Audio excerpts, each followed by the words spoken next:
Hello viewers, আমি বর্ষা। আমাদের চ্যানেলের ভিডিওর নোটিফিকেশন সবার আগে পেতে চাইলে নিচে থাকা সাবস্ক্রাইব বাটনটি ক্লিক করে পাশে থাকা বেল আইকনটি বাজিয়ে দিন। আর হ্যাঁ, ভিডিওতে লাইক দিয়ে শেয়ার দিতে মোটেও ভুলবেন না কিন্তু। এই রোহি রোহি মা, তাড়াতাড়ি ওঠ। আম্মু, উফ, যাও তো, আর একটু ঘুমাতে দাও। আজকে না তোর ভার্সিটিতে প্রথম ক্লাস, উঠ তাড়াতাড়ি, না হলে যে আজকে লেট হয়ে যাবে। আম্মু, তুমি আরো আগে ডাক দেবা না? কত লেট হয়ে গেল। যা, বেশি কথা না বলে ফ্রেশ হয়ে আয়, আমি নিচে খাবার রেডি করে গিয়ে। ওকে আম্মু। চলুন ফ্রেশ হতে হতে এখন আপনাদের পরিচয়টা বলি। রুহির বাবা মায়ের একমাত্র আদরের মেয়ে, আর তাই দুষ্টু অনেক। আর এতক্ষণ ভার্সিটির যে কথা হচ্ছিল আসলে সে সেখানে পড়েনি, চাকরি করবে, তাই আজ থেকেই জয়েন করবে। বাকি কথা পরে জেনে নিন। উফ, অনেক লেট হয়ে গেল আম্মু, নাস্তা দাও তাড়াতাড়ি, আমি বের হবো এখনই। রুহি তাড়াতাড়ি নাস্তা করে বের হয়ে যাচ্ছে। আজকে সে গাড়ি নিবে না, রিক্সা করে যাবে। যেই ভাবা সেই কাজ। রিক্সা করে যাচ্ছে আর ভার্সিটির কাছাকাছি আসতে একটা গাড়ি এসেই রিক্সার সাথে লাগিয়ে দিল। রুহি টাল সামলাতে না পেরে পড়ে যায়। হঠাৎ রাগ উঠে গেল যেই না কেউ একজন গাড়ি থেকে বের হলো। অমনি রুহি গিয়ে ঠাস ঠাস করে দুইটা থাপ্পড় দিল। তারপর ছেলেটা খুব রেগে যায় আর বলতে লাগলো, তোমার সাহস কি করে হয় আমার গায়ে হাত দেওয়ার, এই নীল আহমেদের গালে থাপ্পড় মারার? আমাকে চেনো তুমি, মিডিল ক্লাস গার্ল? ওই চুপ, আস্তে। একে তো ভুল করেছিস, তার উপর আবার গলা উঁচিয়ে কথা বলস। তোর এই ফালতু কথা আর একজনকে শোনাস না। আর শোন, মিডিল ক্লাসরাও মানুষ, সবাইকে সম্মান দিয়ে কথা বলতে হয়। আর মনে হয় আপনি জানেন না। চুপ।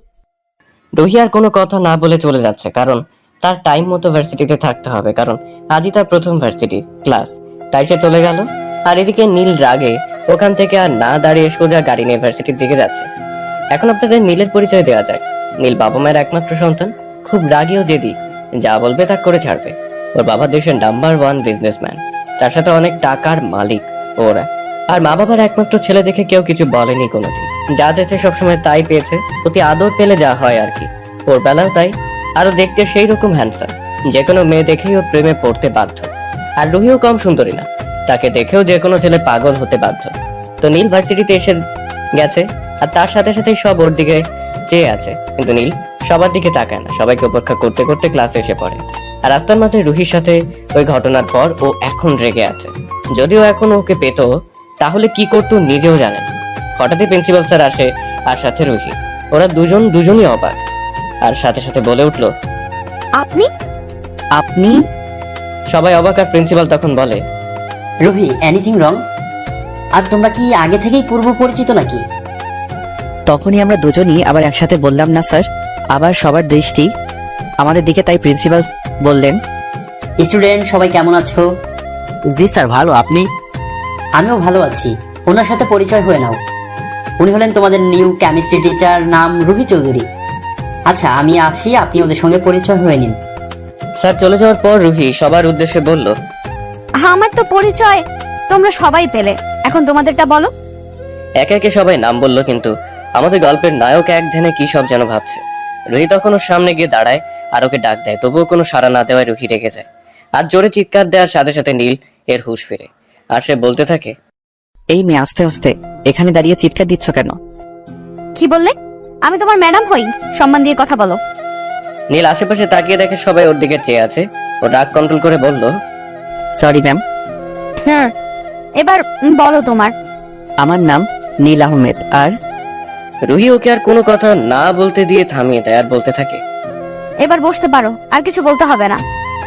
নীল বসে পড়ে আর খেয়াল করে রুহির দিকে। সকালে নীল রুহির দিকে ভালো মতো না তাকলে ও এখন ভালো মতে তাকিয়ে দেখে ক্রাশ না বাস, যেটাই ও খাইছে আর প্রেমেও পড়ে গেছে। নীল রুহিকে দেখে কল্পনার জগৎ উড়ে বেড়াচ্ছে, আর রুহি ওকে এভাবে দেখে জোরেই নীল বলে ডাক দিল। আর নীলের হোশ ফিরল, সাথে সাথে রুহি বলতে লাগলো, get out of my class. মনোযোগ থাকে কোথায় তোমার? বের হও আমার ক্লাস থেকে। নীলেতে প্রচুর অপমান বোধ মনে করলো নিজেকে, আর বের হয়ে গাড়ি নিয়ে খুব জোরে চালিয়ে চলে গেল। আর সে নীল যাওয়ার পর মনে মনে একটু শান্তি অনুভব করলো, আর ক্লাস নিয়ে বাসায় চলে গেল। আর অন্যদিকে নীল রাগে খুব জোরে গাড়ি চালিয়ে চলে এলো আর ইচ্ছে মতো ড্রিঙ্কস করতে লাগলো। আর মনে মনে প্রতিজ্ঞা করলো রুহির দেওয়া অপমানের জবাবও দিবে, তা যেভাবেই হোক। আর তারপরেই অনেক রাত করে সে বাসায় গেল। নীলের বাবা মা খুব টেনশনে ছিল, কিন্তু যখন নীলকে ওরা দেখে তখন তারা আরো টেনশনে পড়ে যায়, কারণ নীল কোনোদিন এত রাত পর্যন্ত কোনোদিন বাইরে থাকেনি। আর তার উপর সে ড্রিঙ্কস করেছে, তা আবার একটু না, অনেক বেশি। কিন্তু মা বাবা তাকে কোনো কিছু বলার সাহস পেল না, কারণ কিছু বললেই কি থেকে কি করে ফেলবে তা সে নিজেও জানে না। আর অন্যদিকে রুহি বাসায় গিয়ে খুব শান্ত হয়ে গেল আর ভাবছে কি ওই শয়তান নীলের থেকে দূরে দূরে থাকবে। পরের দিন সকাল সকাল রুহি খুব তাড়াতাড়ি ঘুম থেকে উঠে আর ভার্সিটি যাওয়ার জন্য রেডি হয়ে নিচে যায়। আর তখন এর বাবার সামনে আর তিনি বলেন, কিরে মা, আজ এত সকালে কই যাস? বাবা, তোমাকে বলেছিলাম না আমি একটা ভার্সিটিতে জবের অফার পেয়েছি, সেখানেই যাচ্ছি। আজকে একটু তাড়া আছে। মা, তোকে তো বলেছি জব করার কোনো দরকার নেই। আমার কি টাকা পয়সা কম আছে? তার চাইতে বিয়েটা করে নে, না হলে আমার অফিসটা সামলা। উফ বাবা, বললাম তো আমি বিয়ে করব না, আর তোমার অফিসে যাব, বাট আরো 1 বছর পর। আমি এখন প্রস্তুত না। আচ্ছা বাবা, আমি গেলাম, আমার আবার লেট হচ্ছে। বাই বাবা। আম্মু, আমি আসি। আরে নাস্তাটা তো করে যা। ক্যান্টিনে গিয়ে খেয়ে নিব। আর ওদিকে নীল আগে থেকেই কলেজে এসে বসে রয়েছে কখন ম্যাডাম আসবে তার জন্য। আরো হঠাৎই দেখতে পেল একটা দামি গাড়ি ওদের কলেজে ঢুকছে, আর তা থেকে ম্যাডাম মানে রুহি বের হচ্ছে। আরো তা দেখে শকড। আর তার সাথে আজকে রুহিকে অনেক সুন্দর লাগছে, আর তা দেখে সবাই ম্যাডামের দিকে হা হয়ে তাকিয়ে আছে। আর নীল সে তো আবার রুহির প্রেমে হাবুডুবু খাচ্ছে। আর তখনই ওর এক ফ্রেন্ড বলে ওঠে, দোস্ত, বিয়ে করলে ম্যাডামকেই করব। ম্যাডাম যা সুন্দরী, উফ, আমি তো ম্যাডামের প্রেমে পড়ে গেলাম। চুপ শালা, ভাবি হয়তো, বুঝলি? মানে বুঝলাম না। তারপর নীল ওকে শুরু সব বলল আর বলতে লাগলো কাহিনী। এবার বুঝেছিস? শালা।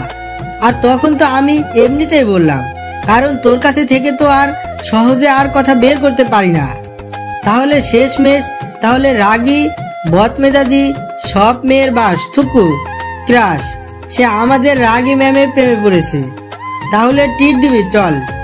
কি আর করার, ওদের সবাইকে ট্রিট দিতে হলো ওর। তারপরও ক্লাসে গেল, আর যেতে যেতে বুদ্ধি করলো আগে রুহিকে শাস্তি দিবে, তারপর নিজের করে নিবে। যদি না রাজি হয় না হয় তাহলে জোর করে হলেও বানিয়ে দিবে। তা যা করা লাগে ও তা করবে।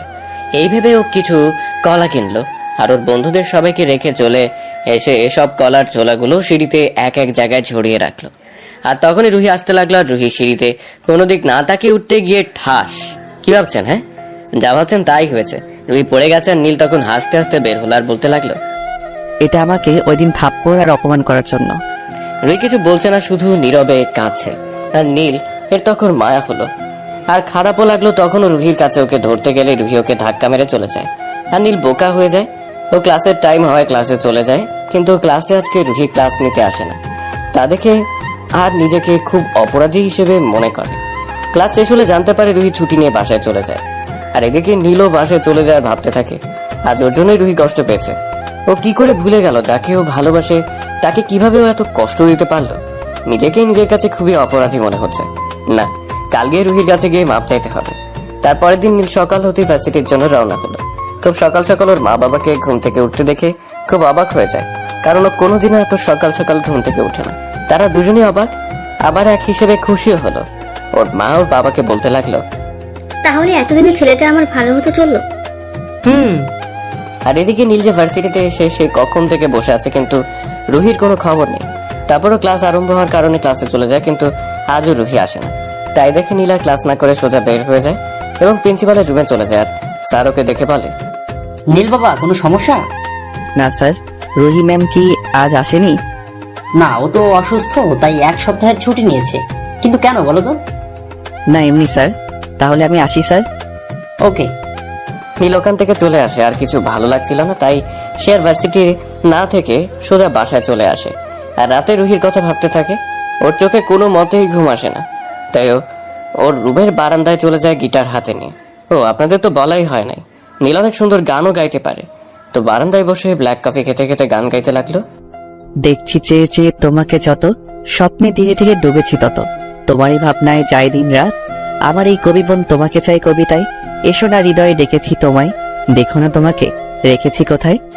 নীল গান শেষ করে রুহির কথা ভাবতে ভাবতে ওই জায়গায় বসে বসে ঘুমিয়ে পড়ে। পরের দিন সকালে নীল নিজেকে ওই জায়গায় আবিষ্কার করে, নিজে নিজে হেসে দেয়। ভাই, ওরা কেউ তোরা পাগলা গারদে দিয়ে হালে পাগল হয়ে গেছে। নীল ওর কিছু বন্ধুদের রুহির খোঁজ নেওয়ার জন্য এবং ওর সব ডিটেলস জানার জন্য ওর কিছু বন্ধুদের বলেছিল, এবং ওরা কিছুক্ষণ আগেই সব ইনফরমেশন পেয়ে গেছে। এখনো রেডি হয়ে নিচে যাচ্ছে। আর শিওর যে কোনো মেয়ে ওকে দেখে প্রেমে পড়তে বাধ্য। যা হ্যান্ডসাম লাগতেছে না ওকে, আর বিবরণ আর নাইরি। সো আজ সব চাইতে দামি গাড়িটা নিয়ে বের হচ্ছে। নীল আহমেদ সে তো আর কম দামি গাড়ি নিয়ে কোনো জায়গায় যেতে পারে না। এখন নীল একসাথে দুইটা কাজ করতে যাচ্ছে, এক রুহিকে দেখতে, ওর সাথে কথা বলতে, আর 2 নাম্বারটা পরে জেনে নেবেন গল্প পড়তে পড়তে। 2 ঘন্টার মধ্যে ওর গন্তব্যে চলে আসে। অবশ্য নিজেই ড্রাইভ করে আসছে।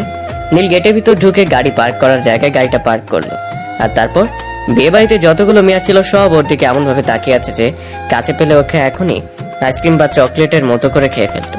কিন্তু আফসোস নীল এই দুইটার কোনোটাই না। নীল ভেতরে ঢুকতে ঢুকতে সব মেয়েদের দিকে একবার চোখ বুলিয়ে গেল, কারণ সব মেয়েরা মনে হয় স্ট্যাচু হয়ে গেছে। যেমন ওকে দেখে দাঁড়িয়ে পড়েছিল তেমনি সবাই এখনো আছে। নীল হালকা একটা হাসি দিয়ে ভেতরে ঢুকে গেল।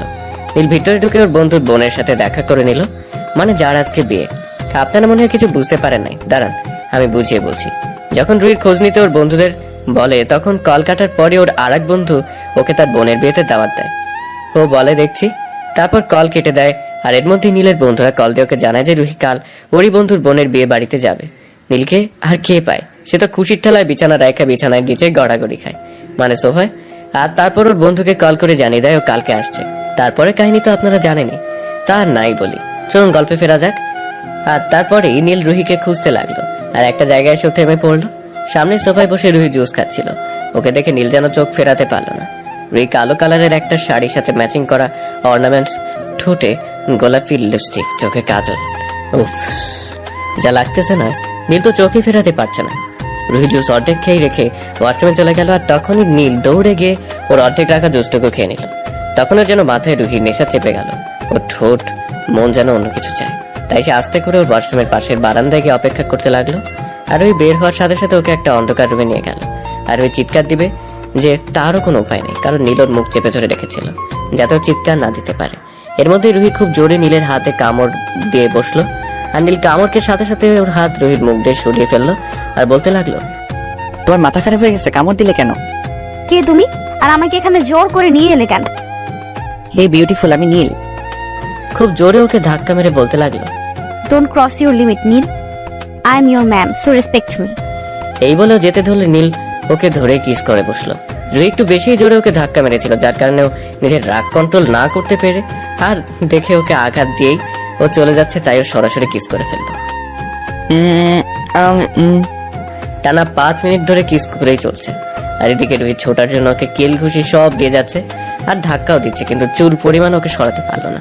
আরে বহিন, সরাবে কেমনে? প্রতিদিন জিম করে 6 প্যাক ওয়ালা বডি এত সোজা নাকি সরানো?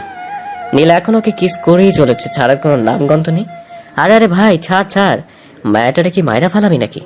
হঠাৎই রুহির চোখের পানি রুহির গালপে নীল হাতে গিয়ে পড়লো। নীল রুহিকে ছেড়ে দিল, আর তার সাথে সাথে রুহি নীলের গালে খুব জোরে 2টা থাপ্পড় লাগিয়ে দিল। রুহি কান্না করতে করতে ওখান থেকে চলে গেল। নীল যেন কথা বলার ভাষা হারিয়ে ফেলছিল। নীরবে চোখের কোণা দিয়ে অশ্রু পড়তে লাগলো। নীল ওখানে আর এক মুহূর্ত না দাঁড়িয়ে সোজা বের হয়ে চলে গেল। সোজা গাড়ি নিয়ে নদীর পাশে এসে বসে একাধারে একটার পর একটা সিগারেট খেয়েই চলছে, আর চোখ দিয়ে অশ্রুতা পড়তেই আছে, তার কোনো থামাথামি নেই। নীলের রাগে পুরো গা জ্বলে যাচ্ছে। আর এদিকে নীলকে ওর বন্ধু, ওর বাবা একের পর এক কল দিয়ে যাচ্ছে। অবশেষে ওর মার কল রিসিভ করলো, আর ওর মা বলতে লাগলো, কিরে তুই কোথায়? বাসায় কেন আসছিস না? একটু পর আসছি বলেই কল কেটে দিল নীল। আর কল কাটার সাথে সাথে ওর বন্ধু জীবনের কল আসলো। নীল, কোথায় তুই? এসেই হঠাৎ করে কোথায় চলে গেলি? আর আসবি না নাকি তুই? না, আমি এখন আর আসবো না, অন্য একদিন আসবো। হঠাৎ একটা কাজ পড়ে গেল, তাই আমার চলে আসা লাগলো। সরি রে দোস্ত। আচ্ছা, এই ব্যাপার।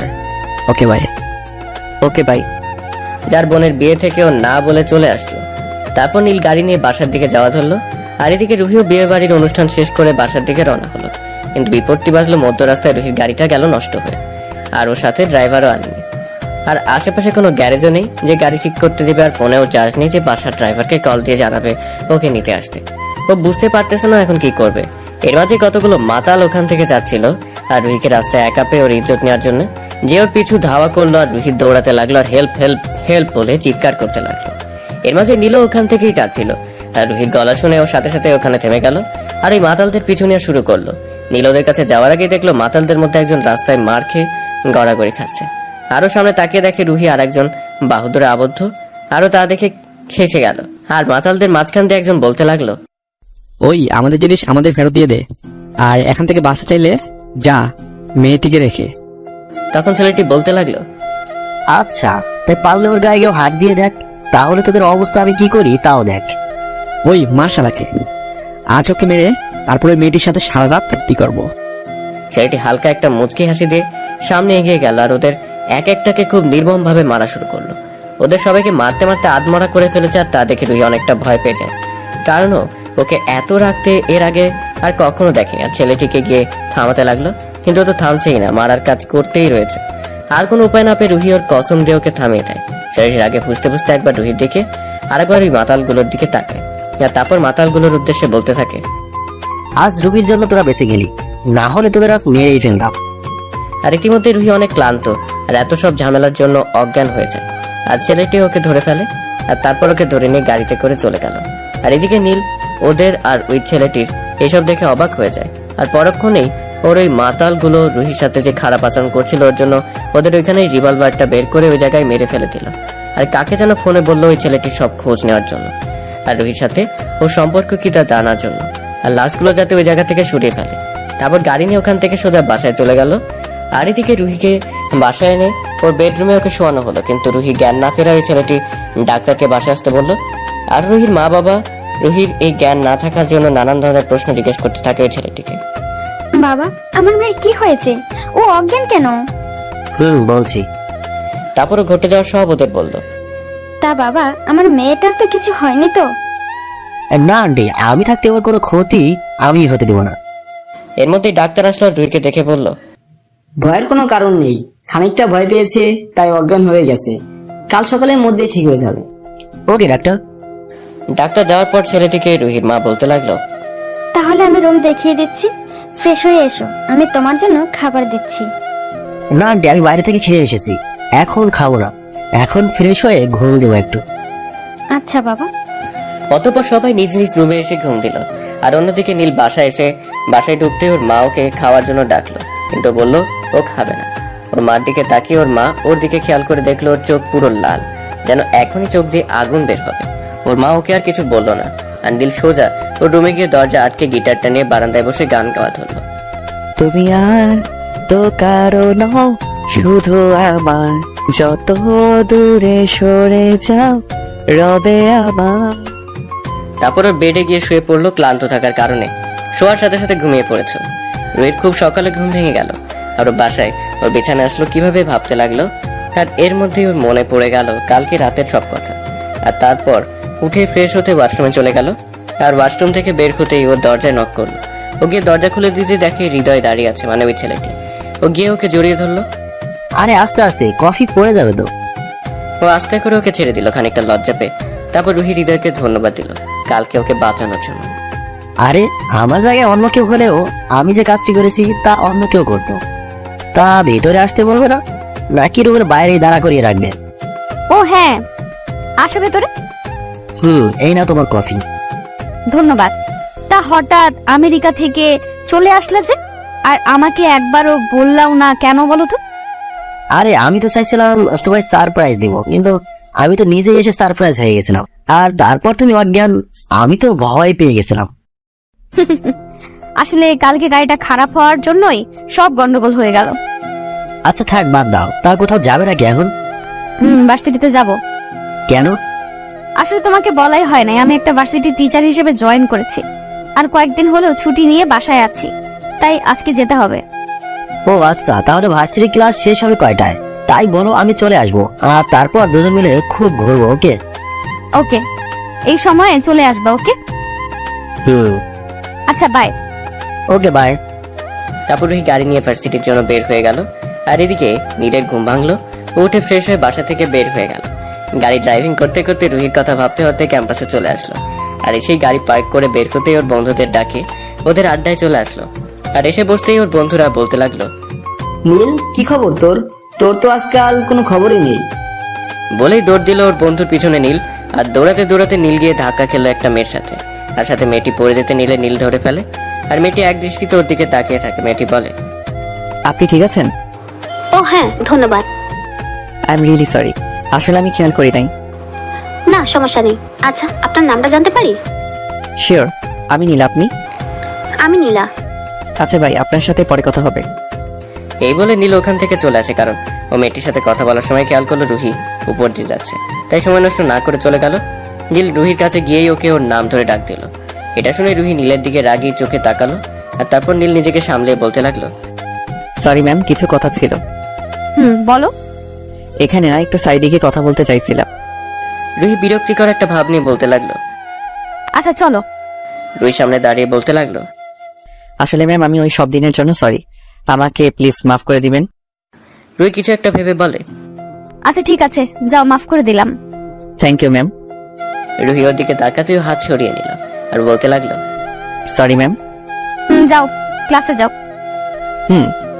নীল ওখান থেকে ক্লাসে চলে আসতেই ওর বন্ধু বলতে লাগে, কি মামা, প্রেম কেমন চলতেছে? দূর, এখন পর্যন্ত তো প্রপোজই করলাম না। আগে থেকে প্রপোজ কর, না হলে পাখি অন্যজন কিন্তু হাত দিয়ে দিতে পারে। বলে ক্লাসে চলে গিয়ে বসলো, আর তার সাথে সাথেই স্যার ওর পিছে পিছে ক্লাসে ঢুকে পড়লো। ও মনোযোগ সহকারে স্যারের কথা শুনছিল, কিন্তু ওর দিকে কেউ তাকিয়ে রয়েছে তা আর ও খেয়াল করেনি। এর মধ্যেই স্যার বলতে লাগলো, এই মেয়ে দাঁড়াও।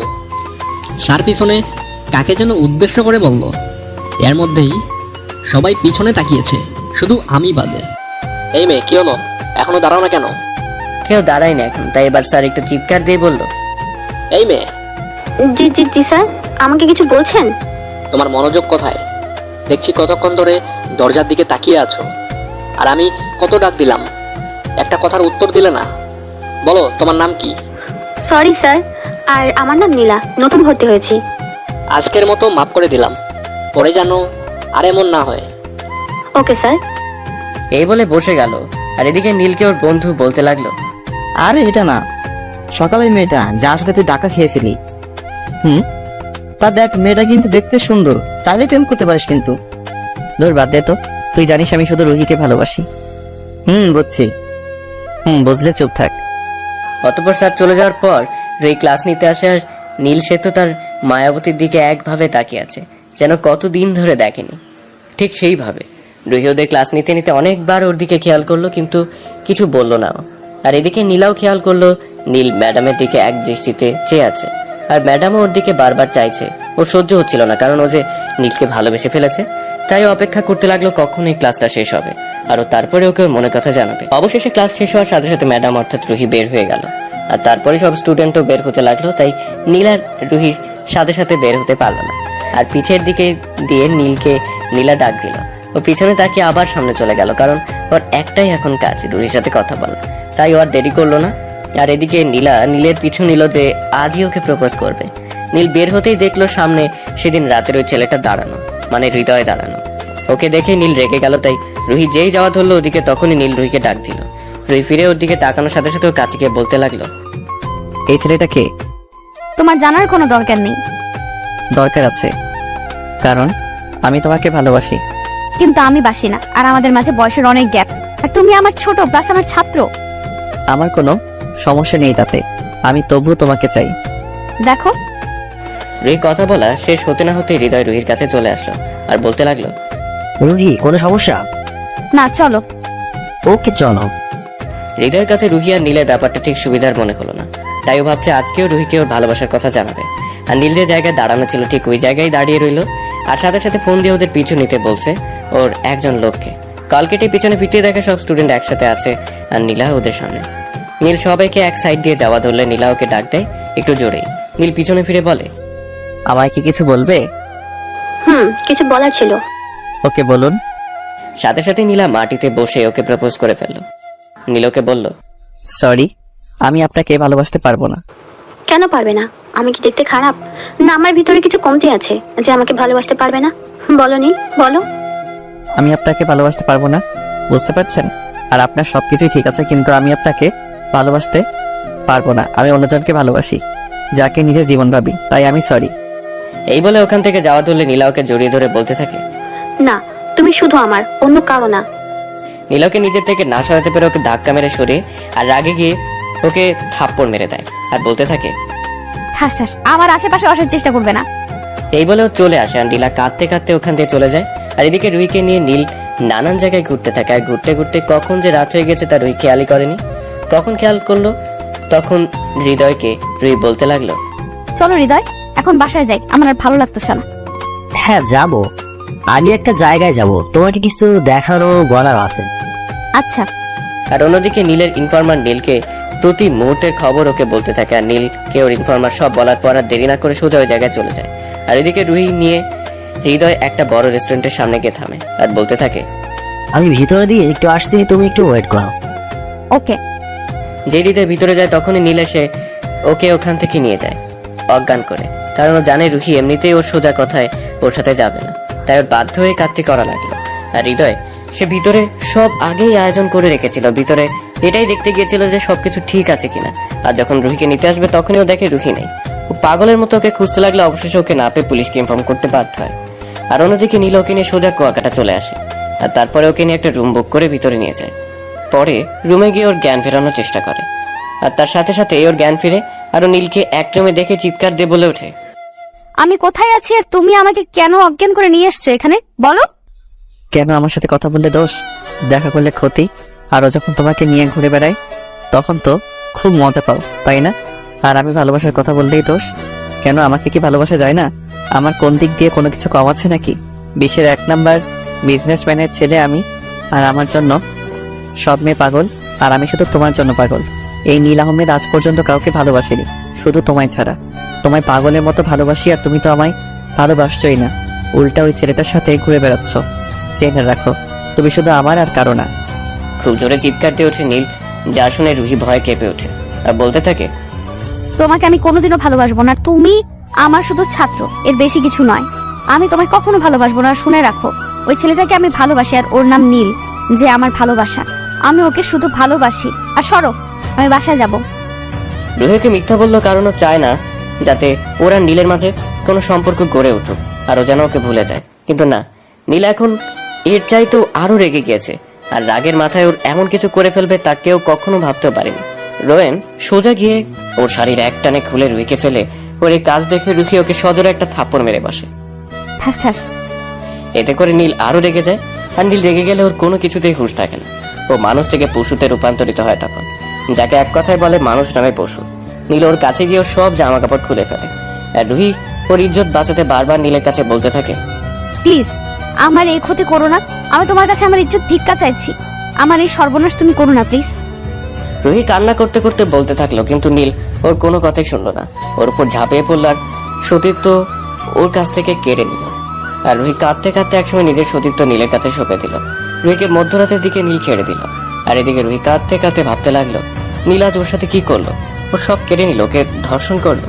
হ্যাঁ, নীল ওকে অবৈধভাবে ধর্ষণ করলো। আর একটা সময় ও কাঁদতে কাঁদতে ঘুমিয়ে পড়লো। খুব সকালে নীলের ঘুম ভাঙলো, আর ও চোখ খুলে দেখতে পেল ও রুহিকে খুব শক্ত করে জড়িয়ে ধরে আছে, আর ওই বাচ্চাদের মতো ঘুমিয়ে রয়েছে। আর রুহির দিকেও তাকিয়ে দেখলো ওর গায়ে একটাও কাপড় নেই। নীলের কালকে রাতের কথা মনে পড়তেই নিজেকে নিজেই দোষারোপ করা শুরু করে, কি করেও পারলো ওর ভালোবাসাকে কষ্ট দিতে, কি করেও তাকে ধর্ষণ করলো। নিজেকেই নিজে বলতে লাগলো, ছি, আমি মানুষ না, আমি জানোয়ার।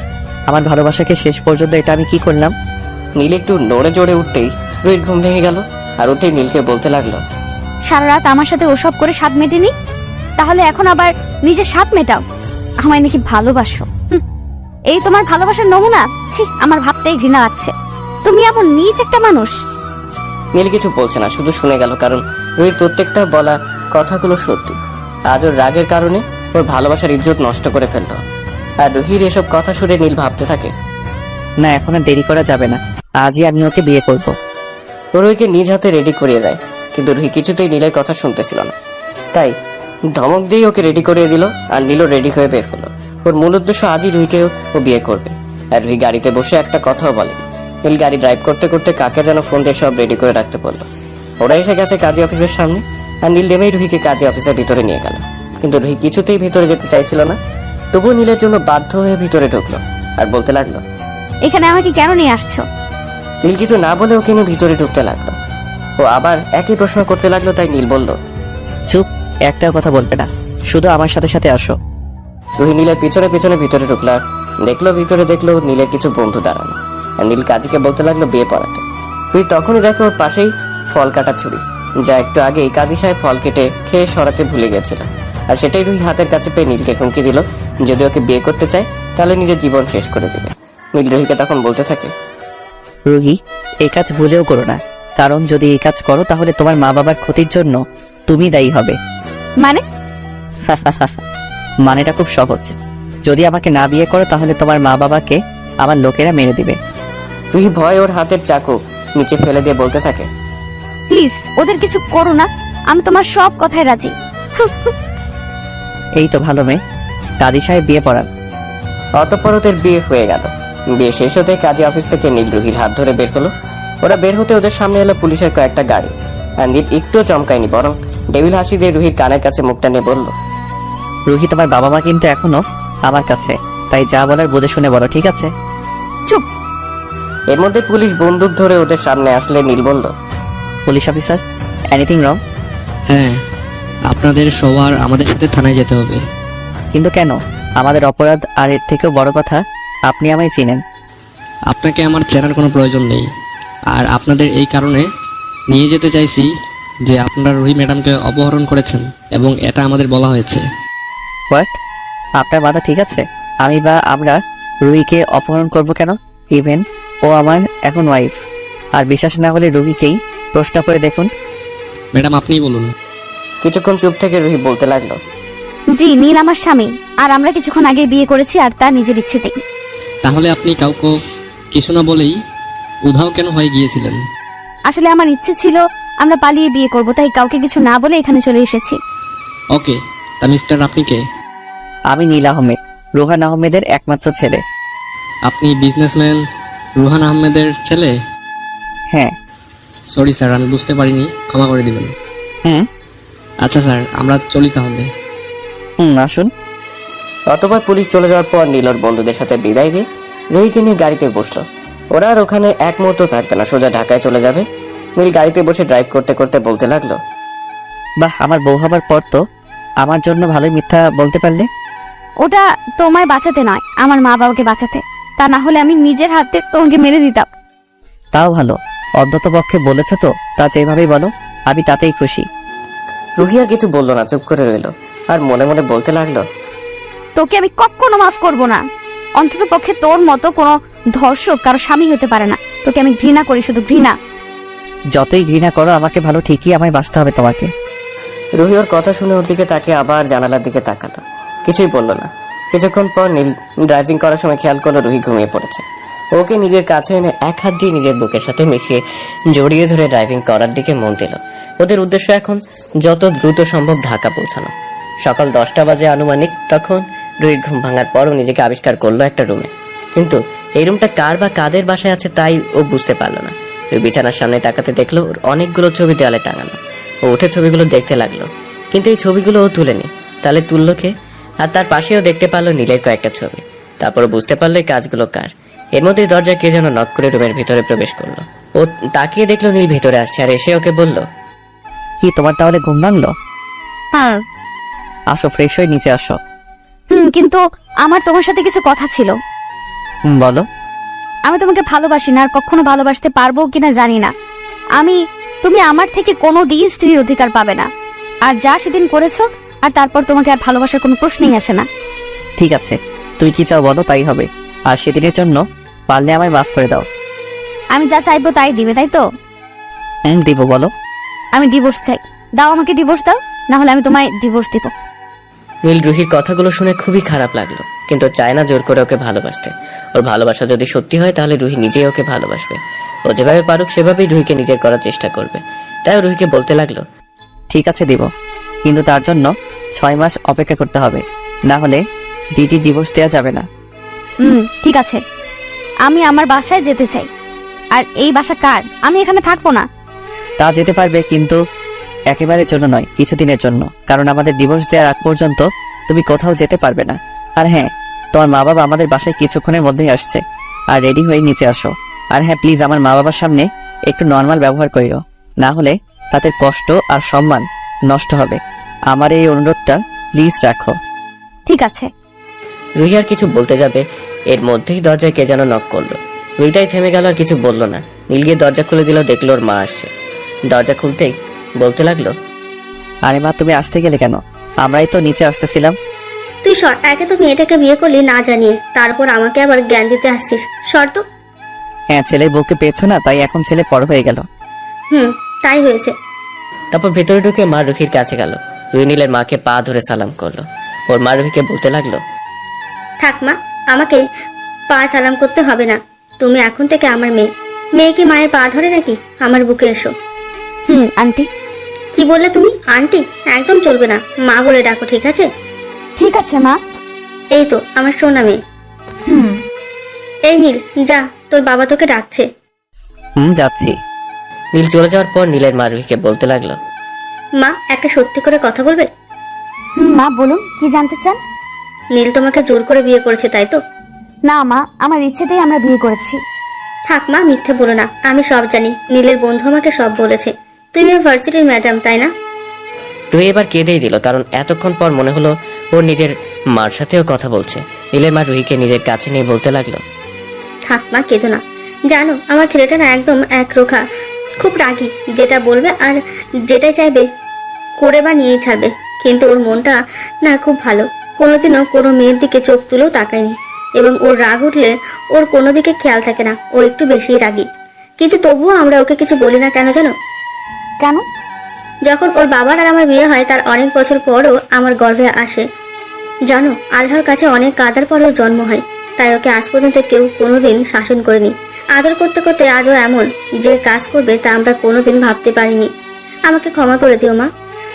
না মা, আপনি আমার কাছে ক্ষমা চাইবেন না, তাহলে আমি নিজেকে ক্ষমা করতে পারবো না। আপনি তো এখন থেকে আমারও মা, আর মেয়ের কাছে কি মা কোনোদিন মাফ চায় বলুন? তা এখন থেকে আমাকে তুমি করে বলবে, ঠিক আছে মা? জি মা, বলবো। এই তো আমার লক্ষ্মী মেয়ে। আর হ্যাঁ, পারলে আমার পাগল ছেলেটাকে একটু ভালোবেসো, কারণ ও যে তোমায় ছাড়া মরে যাবে। বড্ড ভালোবাসে আমার ছেলেটা তোমায়। ওকে একটু মানুষ করো, আর দেখবে তাহলে ও তোমায় মাথায় করে রাখবে। আচ্ছা মা, তুমি রেডি হয়ে নিচে আসো, আমি খাবার রেডি করছি, আর একটু পর তোমার মা বাবা আসবে। ঠিক আছে মা, আমি রেডি হয়ে আসছি। তারপর নীলের মা চলে গেল আর রুহি ভাবতে লাগলো ওর অবশেষে কষ্ট বোঝার জন্য একজন মানুষ হলো।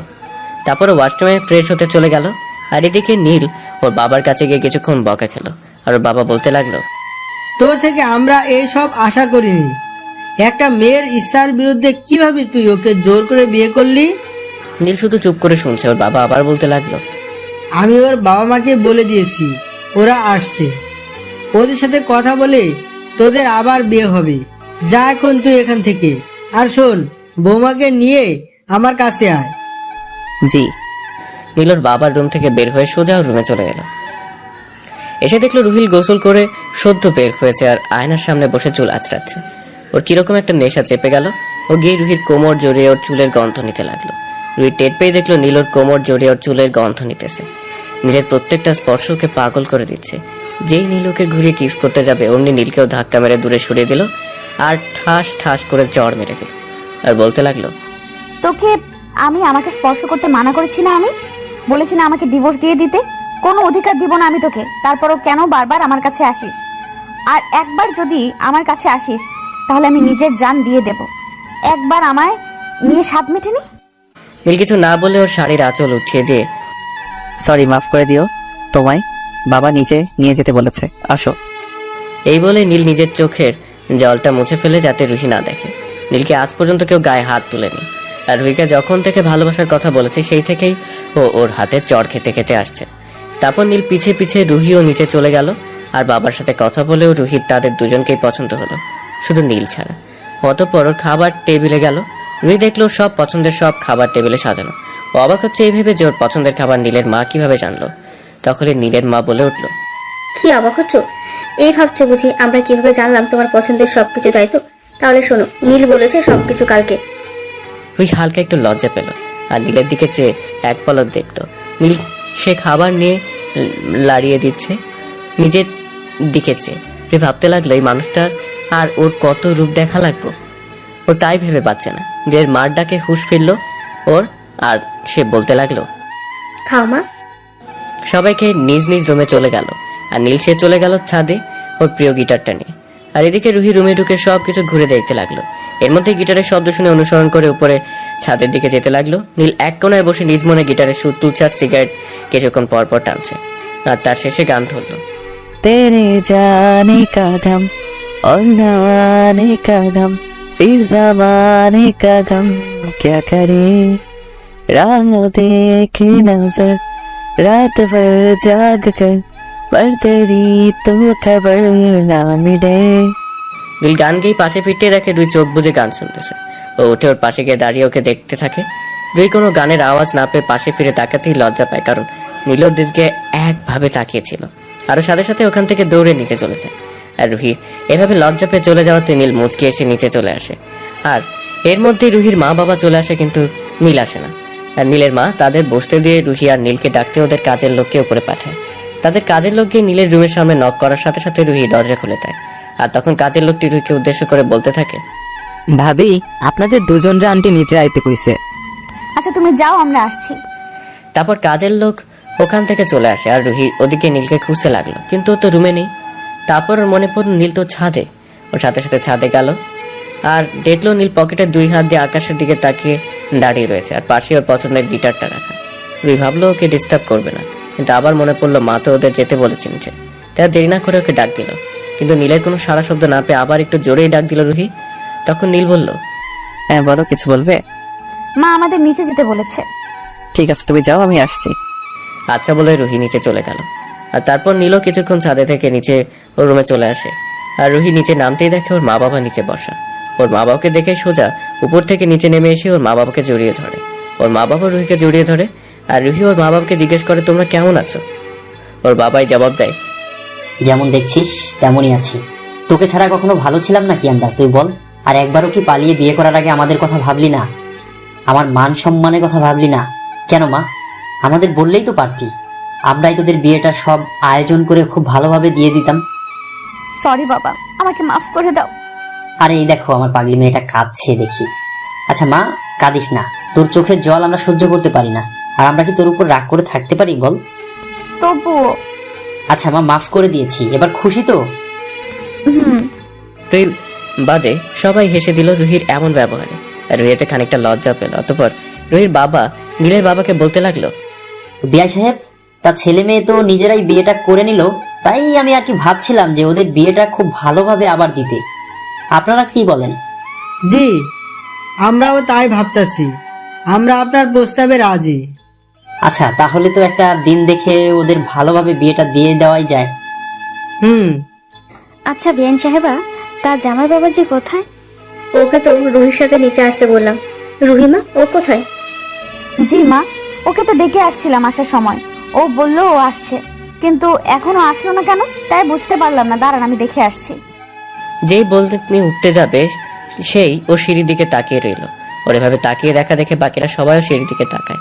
আর সবাই তাকিয়ে দেখলো নীল ব্ল্যাক পাঞ্জাবি, ব্ল্যাক প্যান্ট, চুলগুলো সোজা করে দাঁড়ানো, আর ঠোঁটগুলো গোলাপি চাষ দেখার মতো। এক কথায় হিরো। যে মেয়ে দেখবে প্রেমে পড়বেই সে। রুহি যে নীলের দিকে তাকিয়ে একভাবে চেয়ে আছে তা দেখে ওদের মা বাবা মুচকি মুচকি হাসছে। হঠাৎ রুহির খেয়াল হলো সবাই ওকে দেখে মুচকি মুচকি হাসছে। তা দেখেও লজ্জা পেয়ে গেল আর নিজেকে একটু সামনে বসে পড়লো মাথা নিচু করে। এর মধ্যেই রুহি ওদের কাছে চলে এলো আর এসেই সালাম দিল। আর রুহির মা বাবা একসাথে বলল, মাশাআল্লাহ, বেঁচে থাকো বাবা। হ্যাঁ বিআই সাহেব, আমার মেয়ের জন্য এতদিনে একটা সুযোগ্য ছেলে পেলাম। এরকম আরো অনেক কথা হলো তাদের মাঝে এবং কিছুক্ষণ পর তারা চলে গেল। আর ওদের বিয়ে আবার ঠিক হলো 3 মাস পর হবে। ওরা চলে যাওয়ার পরই রাতের বেলা রুহি নীলের বাবা মাকে বলল, বাবা মা, আমার কিছু কথা ছিল। হ্যাঁ মা, বলো। আসলে আমি আমার চাকরিটা করতে চাই, যদি তোমরা মত দিতে। নীলের মা বাবা একসাথে হেসে দিয়ে বলল, আরে এটা তো ভালো কথা, আমরা রাজি আছি মা। আর তোমার যা দরকার তার সোজা বলে দিবে, ঠিক আছে? রুহি খুব খুশি ওর শাশুড়িকে জড়িয়ে ধরে বলে, ধন্যবাদ মা। তারপরে চলে যায়।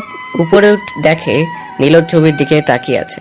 আর ছবি দেখে নিজে নিজেই বলছে, রুহি জানো, তোমাকে না খুব ভালোবাসি, শুধু বোঝাতে পারি না। যদি তুমি বলো না নিজের জীবনটা দিয়ে দিতে, কিন্তু আমি তা পারবো না। কেন জানো? ভালোবাসি তো তোমায়। আমি যদি নিজের জীবনটাই দিয়ে দিই তাহলে তোমার খেয়াল রাখবে কে? তোমাকে ভালোবাসবে কে? আমার মতো কেউই তোমায় পাগলের মতো ভালোবাসতে পারবে না। আর আমার জীবন কেন দিব না জানো? কারণ আমার জীবনটাই তো বলে তুমি। এগুলো সবই নীলের দরজার সামনে দাঁড়িয়ে দাঁড়িয়ে শুনতেছিল। রুহির এই কথাগুলো শুনে খারাপও লাগলো আবার ভালো, কিন্তু কেন লাগলো তাও জানে না। ওর চোখ দিয়ে এমনিতেই পানি পড়ে গেল। ও চোখে হাত দিয়ে দেখলো ওর চোখে পানি, কিন্তু বুঝতে পারলো না। কেন চোখ দিয়ে পানি পড়লো। ও চোখের পানি মুছে দরজায় নক করলো। নীল নক করার আওয়াজ পেয়ে চোখের জল মুছে দরজা খুলে দিল। দেখলো রুহি দরজার সামনে দাঁড়ানো। ওকে ভিতরে ঢুকিয়ে দরজা লাগিয়ে দিল। তারপর রুহিকে বলতে লাগলো, তুমি বিছানায় শুয়ে পড়ো, আমি সোফায় শুয়ে পড়ছি। আর রুহি বলতে লাগলো, না থাক, খাটে শুয়ে পড়ো। নীল রুহিকে থামিয়ে বলতে লাগলো, না, আমি চাই না তোমার পাশে শুতে, কারণ যদি আমার টাচ লাগে তোমার শরীরে আর তুমি সেই রাগে নিজের ক্ষতি করো, আর এমনিতেই তো তুমি চলে যাবে, তাই মায়া আর না বাড়ানোই ভালো। রুহি কিছু বলতে পারলো না। কি বলবে? যে আসো, নিজের বউয়ের কাছে আসো, তাকে আদর করো। কিন্তু রুহি তো ওকে মেনেই নেয়নি। তাহলে কিভাবে কি সম্ভব? কোনোভাবে এসব সম্ভব না। ও তোকে ধর্ষণ করেছে, ও তোকে ঘৃণা করে। কিন্তু নীল ওর থেকে দূরে গেলে ওর খারাপ লাগার কথা না, ওর তো খুশি হওয়ার কথা। ও কেন খুশি হতে পারছে না? কেন খারাপ লাগছে ওর? এর মধ্যে নীল বলে ওঠে, কি হলো, দাঁড়িয়ে আছো কেন? যাও শুয়ে পড়ো। আর নীলও কিন্তু রুহি ঘুমালেও নীল ঘুমায়নি। ও পুরো রাত সজাগ থেকে ওকে দেখতে রয়েছে। কিন্তু কখন নীলও ঘুমিয়ে পড়েছে তার নীল নিজেও জানে না। সকালে সূর্যের আলো নীলের চোখে পড়তে ওর ঘুম ভেঙে গেল। আর ওর রুহির দিকে তাকিয়ে আছে আর ভাবছে, দুনিয়ার সব মায়া মেয়েটির মুখে দিয়া দিয়েছে। রুহি সেই মেয়ে যে ওর মনটা চুরি করেছে, যাকে ও একটু না খুব ভালোবাসে। কিন্তু মেয়েটা বুঝলোই না ওর ভালোবাসা। এর মাঝেই রুহির ঘুম ভেঙে গেল। দেখে নীল ওর থেকে দূরে দাঁড়িয়ে আছে। আর ও উঠে বসতে ওকে বলল, শুভ সকাল। শুভ সকাল। ঘুম কেমন হলো? ভালো, তোমার? হ্যাঁ ভালো। আচ্ছা, ফ্রেশ হয়ে আসো, আমি বাসের রুম থেকে ফ্রেশ হয়ে আসছি। হুম। অতঃপর রোয়েন অন্য রুমে এসে ফ্রেশ হয়ে একসাথেই বের হলো। আর তারপর একসাথে নিচে নামলো। যখন সবাই বসে খাচ্ছিল তখন নীলের বাবা বলতে লাগলো, রোয়েন, আজ থেকে তুই ভার্সিটি যাবি, আর সাথে করে বৌমাকে নিয়ে যাবি। ওকে বাবা। রুহি বা তার শাশুড়ি কেউই কোনো কথা বলল না। খাওয়া শেষ হলে উপরে গিয়ে নীল রুহিকে ওর কাপড় যে জায়গায় রাখা ওই জায়গা দেখিয়ে দিল। তারপর নীল ওই রুম দিয়ে বের হয়ে এলো। আর রেডি হয়ে যখন ওরা একে অপরের সামনে এলো, আশ্চর্যজনকভাবে দুজনে দেখলো ওরা একই কালারের ড্রেস পরেছে। ওরা এই জিনিস একটু অবাক হলেও নীলকে দেখা যাচ্ছে ও মনে হয় এতে খুশি হয়েছে। এটা দেখে রুহি যেই আবার ড্রেস পাল্টাতে যাবে তখন ওর বাবা আসলো। আরও যেতে পারলো না। তারপর বাবা ওদের কাছে এসে নীলকে বলতে লাগলো, রুহিকে সাবধানে নিয়ে যাস। বলে ওরা ওখান থেকে চলে আসে। আর রুহি নীল গাড়িতে ওঠে। নীল গাড়ি চালায়, আর রুহি পাশের সিটে বসা। আর রুহি নীল বলে, আমাদের ব্যাপারটা জানো, ভার্সিটির কেউ জানে না। এটা বলার সাথে সাথে নীল গাড়ি থামিয়ে ফেলে। এতে রুহি খানিকটা ভয় পেয়ে গেল আর বলতে লাগলো, কি হলো, গাড়ি থামালে কেন? ভার্সিটি চলে এসেছি, নামো, গাড়ি পার্ক করে আসি আমি। ওকে। আর নীল গাড়ি পার্ক করে রুহির কাছে আসলো। আর ওরা একসাথে গেটের ভিতরে ঢুকতেই সবাই ওদের দিকে হা করে তাকিয়ে আছে, যেন ওরা কোনো এলিয়েন দেখতেছে। রুহি হালকা ওদের দিকে তাকিয়ে না দেখার ভান করে ওখান থেকে চলে আসে আর সোজা অফিস রুমে চলে যায়। আর নীল সোজা ওর বন্ধুদের কাছে আড্ডায় চলে যায়। ওর বন্ধুদের কাছে যেতে ওর বন্ধুরা বলে ওঠে, কি মামা, কেমন প্রেম চলতেছে? কি চলতেছে মানে? মানে বলে যে তুই আর ম্যাডাম একসাথে এক গাড়িতে, আর তার উপর আবার এক কালারের ড্রেস। কেমনে কি, ম্যাডাম কি তোর প্রস্তাবে রাজি নাকি? আরে না, এমনি কালার ম্যাচ হইতেই পারে, এটা স্বাভাবিক। আর ম্যাম আমাদের কেমন যেন আত্মীয় হয়, তাই এখন থেকে আমাদের বাসায় কিছুদিন থাকবে আর আমার সাথে আসবে। আরে মামা, তাহলে তো ভালোই হইলো। তুই একটু ভালো টাইম পাবি ম্যাডামের লাইন মার। দেখি কি করা যায়। এর মাঝেই নীলের সামনে এসে হাজির। আর নীল ওকে দেখে পাশ কাটিয়ে ওদের বন্ধুদের দিয়ে যাওয়া ধরল। আর তখনই নীলা বলল, নীল, আমার কথাটা একটু শোনো প্লিজ। নীল দাঁড়ালো আর ওর দিকে ফিরে বলল, বলো। আসলে আমি ওই দিনের জন্য সরি, আমাকে মাফ করে দাও। আমি আসলে বুঝতে পারিনি যে কাউকে কোনোদিন জোর করে ভালোবাসা যায় না। আমাকে কি মাফ করা যায় না? তুমি তোমার ভুল বুঝতে পারছো, এটাই অনেক। সত্যি আমায় ক্ষমা করেছো? তাহলে আমরা কি বন্ধু হতে পারি? ওকে। নীল কিছুক্ষণ ভেবে বলল। তখনই রুহি উপর দিয়ে ক্লাসের দিকে যাচ্ছিল। আর দেখলো নীল আর নীলা হেসে হেসে হাতে হাত মিলে কথা বলছে, যা দেখে রুহির কেন জানি খুব কষ্ট লাগলো। মনে হচ্ছিল ওর প্রিয় জিনিসকেও খুব তাড়াতাড়ি করেই ওর থেকে কেড়ে নিবে। রুহি আর ওদিকে খেয়াল না করে সোজা ক্লাসরুমে চলে আসে। নীল আর নীলা কথা বলতে বলতে ক্লাসের দিকে আসা ধরলো। আর ক্লাসের সামনে এসেই রুহির অনুমতি নিয়ে ওরা সবাই ভিতরে ঢুকলো। সামনে নীল কোনো সিট না পেয়ে পিছিয়ে গিয়ে বসলো। আর ওর পাশে নীলাও বসলো, যা দেখে রুহির মেজাজ খুব গরম হয়ে গেল। রুহির রকটা কোনো রকম কন্ট্রোল করে ক্লাসে পড়ানোর দিকে মনোযোগ দিল। কিন্তু কিছুক্ষণ পর পরেও নীলের দিকে খেয়াল করছে। ও দেখলো আজ নীল ওর দিকে একবারও তাকালো না, যাতে করে ও আর নিজেকে কন্ট্রোল না করতে পেরে নীলার কাছে চলে যায় আর ওদের সামনে গিয়ে দাঁড়ায়। কিন্তু ওরা তো ওদের কাজ নিয়ে ব্যস্ত। রুহি যে ওদের সামনে এসে দাঁড়িয়ে আছে তার দিকে ওদের কোনো খেয়াল নেই। রুহি আর সহ্য করতে না পেরে একটু জোরেই চিৎকার দিয়ে উঠলো, স্টপ!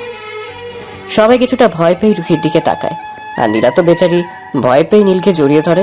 আর নীল একটু ভয় পেলে ও নিজেকে সামলে নিয়ে একবার রুহির দিকে আর একবার নীলার দিকে তাকায়। ও রুহির দিকে তাকিয়ে দেখে ওর চোখ দুটো রাগে লাল হয়ে গেছে আর গাল দুটো লাল হয়ে গেছে। আর নীলার দিকে তাকিয়ে দেখে ওকে একদম আষ্টে পৃষ্ঠে জড়িয়ে ধরে আছে, ছাড়ার নামই নেই। নীল নীলাকে একটু জোরে ধাক্কা দিয়ে ছাড়িয়ে নেয়।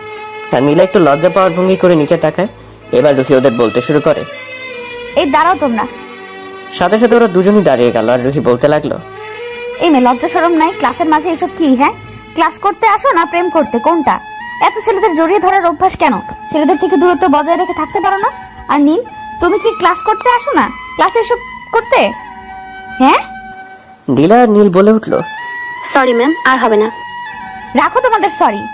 এখনই বাইরে গিয়ে কান ধরে দাঁড়িয়ে থাকবে দুজনই। ওদের আর কোনো কিছু বলার সুযোগ না দিয়ে নীলকে একদম এক মাথায় আর নীলা এক মাথায় দাঁড়া করিয়ে দিল। আর কত কি দেখবো।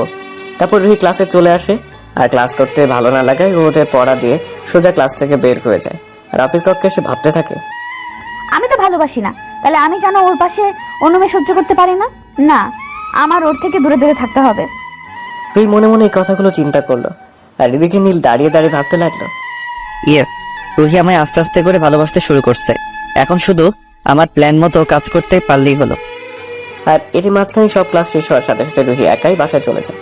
আর নীল বের হয়ে রুহিকে কল দেয়, কিন্তু না ধরেই SMS দিয়ে বলে দেয় ও বাসায় চলে গেছে, ও যেন চলে আসে। আর কল কাটতেই নীলা ওর সামনেই আসে আর আবারও সরি বলে ক্লাসের কাহিনীর জন্য। নীল বলে কোনো ব্যাপার না। নীলা নীলের কাছে ওর নাম্বার চায় আর নীল ওর নাম্বার দিয়ে দেয়। তারা একে অপরকে বাইক দিয়ে ওখান থেকে চলে আসে। আর নীল বাসায় এসে ফ্রেশ হয়ে খেয়ে উপরে রুমে চলে যায়। এর মাঝে রুহির সাথেও একটাও কথা বলেনি। ও ক্লান্ত থাকায় বিছানায় শোয়ার পরেই ঘুমিয়ে যায়। অনেকক্ষণ পর যখন রুহি উপরে আসে তখনও দেখতে পায় নীলের কল বাজছে, কিন্তু পিক করলো না। তারপরে বারবার কল বাজার জন্য যেই ওর মোবাইল স্ক্রিনের দিকে তাকালো, নীলার নাম্বার আর ওর নাম্বারের ওপর ওর নাম দেখে রুহির মেজাজ 440-এ উঠে গেল। আর ওইখানে না থেকে ওখান থেকে চলে গেল সোজা ছাদে। আর সে ভাবতে লাগলো, আমি কেন ওর কথা ভাবছি? কেন ও কারোর সাথে কথা বললে আমি কেন সহ্য করতে পারতেছি না? আমার সাথে কেন এমনটা হচ্ছে? কেন? না, আমি আর ওর দিকে কোনো খেয়াল দিব না। ওকে আমি শুধু ঘৃণা করি, শুধু ঘৃণা। আর নীলের বিকালের দিকে ঘুম ভাঙে আর উঠে ফ্রেশ হয়ে মোবাইল হাতে নিতেই দেখে নীলার অনেকগুলো মিসড কল। আর সাথে সাথেই ব্যাক করে আর ছাদে চলে যায়, কারণ ও জানে রুহি এখন ছাদেই থাকবে। ওর সামনে ওকে দেখিয়ে দেখে কথা বলবে, তাই তাড়াতাড়ি করে ছাদের দিকে পা বাড়ায়। আর উপরে উঠে দেখে রুহি ছাদের এক কোণায় দাঁড়িয়ে আছে। বাতাসের চুলগুলো এলোমেলো ভাবে উড়ে বেড়াচ্ছে, কিন্তু কাছে যাওয়ার সাহস করলো না, কারণ যদি ওকে টাচ করে তাহলে নিজের ক্ষতি করবে এই ভয়। অতঃপর কিছু না ভেবে নীলাকে কল করলো আর রুহিকে শুনিয়ে শুনিয়ে অনেক কথা বলতে লাগলো। রুহি আর না শুনতে পেরে নীলের দিকে রাগে একটা লুক দিয়ে ওখান থেকে নিচে চলে আসলো। নীল ওর চলে যাওয়া দেখে নিজে নিজেই হেসে ফেলে বলতে লাগলো, ভালো তো অবশ্যই বাসবে, শুধু আমায় তার জন্য একটু অপেক্ষা করতে হবে। এইভাবে চলতে রয়েছে ওদের বিয়ের 2 মাস, এর বেশি হয়ে এসেছে। আর এর মাঝে রুহি ও নীলকে খুব খুব ভালোবেসে ফেলেছে, কিন্তু হৃদয়কে এখনো ওর মনের কথা জানাতে পারেনি। এর মাঝেই হঠাৎ একদিন রুহির এর সাথে দেখা হয়ে যায়। আর ওরা একটা কফি হাউসে যায় আর কথা বলতে থাকে। আর নীলও একটা কাজে ওর বন্ধুদের সাথে ওই জায়গায় যায় আর দেখে রুহির হাত হৃদয় ধরে আছে। আর তার নীল দেখে নিজেকে আর কন্ট্রোল করতে না পেরে ওদের সামনে গিয়ে দাঁড়ায়। আর সাথে সাথে নীল রুহির হাত ছেড়ে দেয় আর রুহি ওর হাত ছুটার পর পরই উঠে দাঁড়ায় আর বলে, নীল, তুমি এখানে? কেন, এসে কি ভুল করলাম নাকি? তোমাদের মধুর সময় নষ্ট করে দিলাম, তাই না? দেখো নীল, তুমি ভুল বুঝছো আমাকে। তুমি যা ভাবছো এখানে তেমন কিছুই হয় নাই। চুপ, একদম চুপ। তোমায় আমি ভালোবেসেছিলাম, কিন্তু তুমি আমার ভালোবাসাটা বুঝলাই না। তোমাকে কতই না ভালোবেসেছিলাম। কেন কেন করলে এমনটা কেন? আসলে তোমার মতো মেয়েরা আমার ভালোবাসার যোগ্যই না। রুহিয়া নিজেকে কন্ট্রোল না করে রেগে গিয়েই নীলের গালে থাপ্পড় বসিয়ে দিল, ঠাস ঠাস করে 2টা থাপ্পড়। আর বলতে লাগলো, আমি একজনের সাথে কথা বললেই দোষ, আর তুমি যখন নীলার সাথে সারাদিন ঘুরে বেড়াও, কথা বলো, তখন কই? তখন তো আর আমি তোমায় কিছু বলি না। তাহলে আমার বিষয় তুমি কেন নাক গলাবে? তোমার চেহারাটা তো আমি দেখতে চাই না। চলে যাও আমার সামনে থেকে। ঠিক আছে, আর কখনো আমার এই চেহারা তোমায় দেখাবো না, পারলে মাফ করে দিও। এই বলে নীল ওখান থেকে চলে আসে আর ওখান থেকে বের হয়ে সোজা গাড়ি নিয়ে ফুল স্পিডে বাসার দিকে চলে যায়। আর এদিকে ওকে কথাগুলো রাগের মাথায় বলে নিজে নিজেই কথাগুলো ভেবে কেঁদে দেয়। আর একটা সময় মাথা ঘুরিয়ে পড়ে যায়। হৃদয় তাড়াতাড়ি করে ওকে হসপিটালে নিয়ে যায়। আর হসপিটালে নিয়ে যাওয়ার পর রুহিকে ডাক্তার চেক আপ করার পর হৃদয় ডাক্তার যা বললো তা শোনার জন্য হৃদয় মোটেও প্রস্তুত ছিল না। ওর মাথায় যেন আকাশ ভেঙে পড়লো ডাক্তারের কথা শুনে। ডাক্তারের কথা শুনে ওর পৃথিবী যেন থমকে গেছে। ওর আবার শিওর হওয়ার জন্য জিজ্ঞেস করলো, ডাক্তার আপনি কি সত্যি বলছেন? এটা সত্যি। আপনি না হলে রিপোর্ট চেক করতে পারেন। হৃদয় ফাইলটা দেখে ওর নাক মুখ পুরো লাল হয়ে গেছে। ওখানে আর এক মুহূর্ত না দাঁড়িয়ে সোজা উঠে চলে যায়। আর এদিকে নীল পাশে এসে সব ভাঙচুর করা শুরু করে দেয়। ভাঙচুর করতে করতে এক পর্যায়ে ওর হাত কেটে ফেলে। প্রচুর রক্ত ঝরছিল কিন্তু আর থামেনি ভাঙচুর করা থেকে। আর ওকে ওর মা বাবাও থামাতে পারেনি এসব করা থেকে। সবাই খুব ভয় পেয়ে গেছে ওর এই কর্মকাণ্ডে। ও রুমের দরজা আটকে কিছু একটা করলো আর তারপরে রুমের দরজা খুলে ব্যাগ নিয়ে বের হয়ে গেল। কোথায় যাচ্ছে কেন যাচ্ছে ওটা কাউকেই বললো না।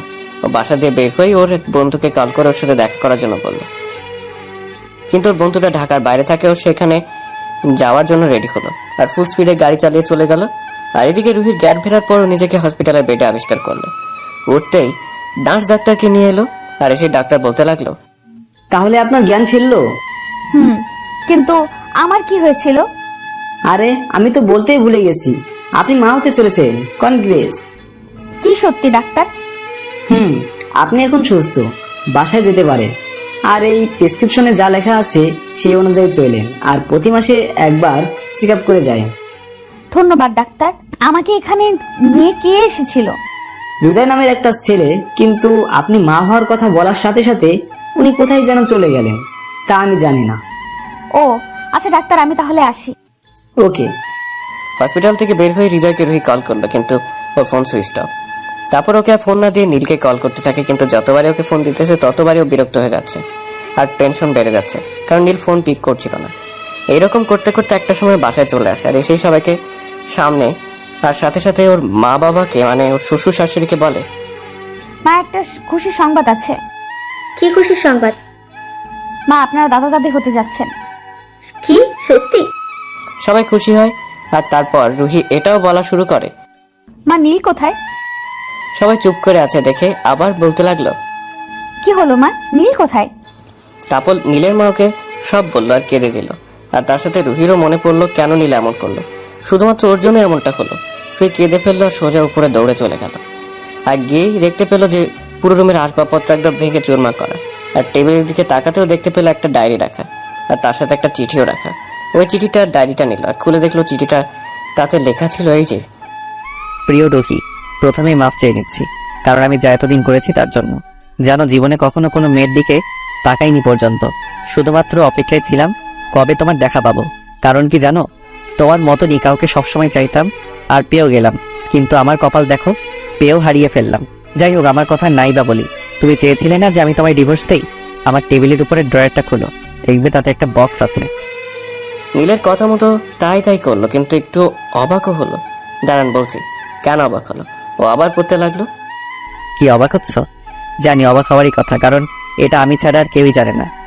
আচ্ছা, তোমার হাতে যে ডায়েরিটা আছে ওটা খুলে দেখলেই সব উত্তর পেয়ে যাবে। আর হ্যাঁ, আমি ব্যাপারে সাইন করতে পারিনি, কারণ কি জানো, ভালোবাসি তোমায় অনেক, পারলে আমি মাফ করে দিও। আর হ্যাঁ, তোমায় ছেড়ে এই শহর ছেড়ে বহু দূরে চলে যাচ্ছি, যাতে আমার ছায়াও তোমার আশেপাশে না পড়ে। ভালো থেকো, আর কখনো আমার অধিকারের দাবি করব না। তুমি নিজের মতো করে তোমার দুনিয়া কষ্ট করে সাজিয়ে নিও, আর পারলে আমায় মাফ করে দিও। ভালো থেকো, ভালোবাসা, ইতি, তোমার না হওয়া স্বামী। রুহি চিঠিটা পড়েই বসে পড়ে কাঁদতে কাঁদতে আর বলতে থাকে জোরে চিৎকার করতে করতে, নীল তোমায় ভালোবাসি, কেন চলে গেলে আমায় ছেড়ে? আমি যে তোমায় ছাড়া বাঁচবো না, কেন এমনটা করলে? আমার কথা একবারও ভাবলে না? রাগের মাথায় কি না কি বলেছি তার জন্য তুমি আমায় ছেড়ে চলে যাবে? কেন কেন নীল, তুমি কেন আমায় একা করে চলে গেলে? কেন? কান্না করতে আছে রুহি, ওর চোখ দিয়ে অঝোর ধারায় পানি পড়তেছে। এর মধ্যে ওর হাতে থাকে ওর কতগুলো ছবি, ওর কানের দুল, নূপুর আর ওর হারিয়ে যাওয়া ওনাটা পাশে দেখে তাড়াতাড়ি ডায়েরিটা হাতে নিল আর পড়তে লাগলো। আজ সব বন্ধুরা মিলে কক্সবাজার যাচ্ছি। অনেক দিনের প্ল্যান ছিল কিন্তু যাওয়া হয়নি, কিন্তু আজ যাব। তাই সবাই প্ল্যান করলাম লং জার্নি করতে করতে যাব, আই মিন বাইক ড্রাইভ করে যাব। তাই যা ভাবলাম সেই মতনই সবাই রওনা হলাম। আমরা মোট 8 জন, আর আমাদের সবার কাছেই বাইক আছে, কিন্তু আমরা 8টা বাইক না নিয়ে 4টা বাইক নিলাম। আর সবাই রাতের দিক দিয়ে বাইক নিয়ে বের হব ঠিক করলাম। রাত 8টা। দোস্ত কই তুই? আমার সবাই তোর বাড়ির সামনে, আর নীল কই? তোরা তাড়াতাড়ি করে চলে আয়। আমরা দুইজনই একসাথে আছি, দাঁড়া আমরা আসছি। ওকে। ওই ভাই চল, আমাদের এখন যাওয়া লাগবে, ওরা নিচে অপেক্ষা করছে। চল, আমি রেডি। হয়তো ভাবছেন রিহানকে, তাই না? ওকে বলবো, কিন্তু একটু অপেক্ষা করতে হবে, না হলে যে জানতে পারবেন না। ওকে চল। নীল আর রিহান এক কালার ড্রেস পরেছে, দুইজনকে পুরাই অসাধারণ লাগতেছে। ওদের দেখেই মেয়েরা প্রেমে পড়ে যাবে সব শিওর।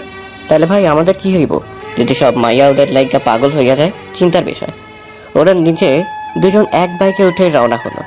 ওদের বন্ধুরা বলে উঠলো, ভাই তোরা সবসময় একরকম ভাবে, মানে তুই যা পড়স রেহানও তাই পড়ে, আর রেহান যা পড়ে তুইও তাই পড়স, কেন ভাই? তোরা বুঝবি না, এখন বেশি কথা না বলে চল। তারপর ওরা সবাই রওনা হলো কক্সবাজারের উদ্দেশ্যে। ওরা 10 ঘন্টার মধ্যে ওদের গন্তব্যে পৌঁছে গেল। ওরা নেমে একটা হোটেল বুক করলো থাকার জন্য। ওরা ওখানে 3 দিন থাকবে, তাই 3 দিনের জন্য রুমগুলো বুক করে নিল। তারপর ওরা কিছুক্ষণ রেস্ট নিয়ে সি বিচে চলে গেল, আর ওখানে গিয়ে সবাই মজা মাস্তি করা শুরু করে দিল। হঠাৎই নীল সামনে তাকাতেই যেন থমকে গেল কিছুক্ষণের জন্য, আরও সবাই থেকে একটু দূরে গিয়ে দেখতে লাগলো। কি দেখতে লাগলো জানেন? তাহলে শুনুন। ও যা দেখে থমকে গিয়েছিল সে হলো রুহি, ওর প্রথম ও শেষ ভালোবাসা। রুহি ওর মা বাবার সাথে কক্সবাজার আসছে ঘুরতে, আর পরে ওদের সাথেই পানিতে নেমে মজা করছে। আর তখনই নীলের চোখেও পড়লো, কিন্তু রুহি ওকে খেয়াল করেনি যে ওকে কেউ দেখছে। কিন্তু হঠাৎই রুহি ওর মা বাবার সাথে চলে গেল, আর নীল ওর সাথে কথা বলার জন্য যেই সামনে যাবে, কিন্তু ততক্ষণে চলে গিয়েছিল। নীল সামনে এগিয়ে গিয়ে এক জোড়া নুপুর পেল।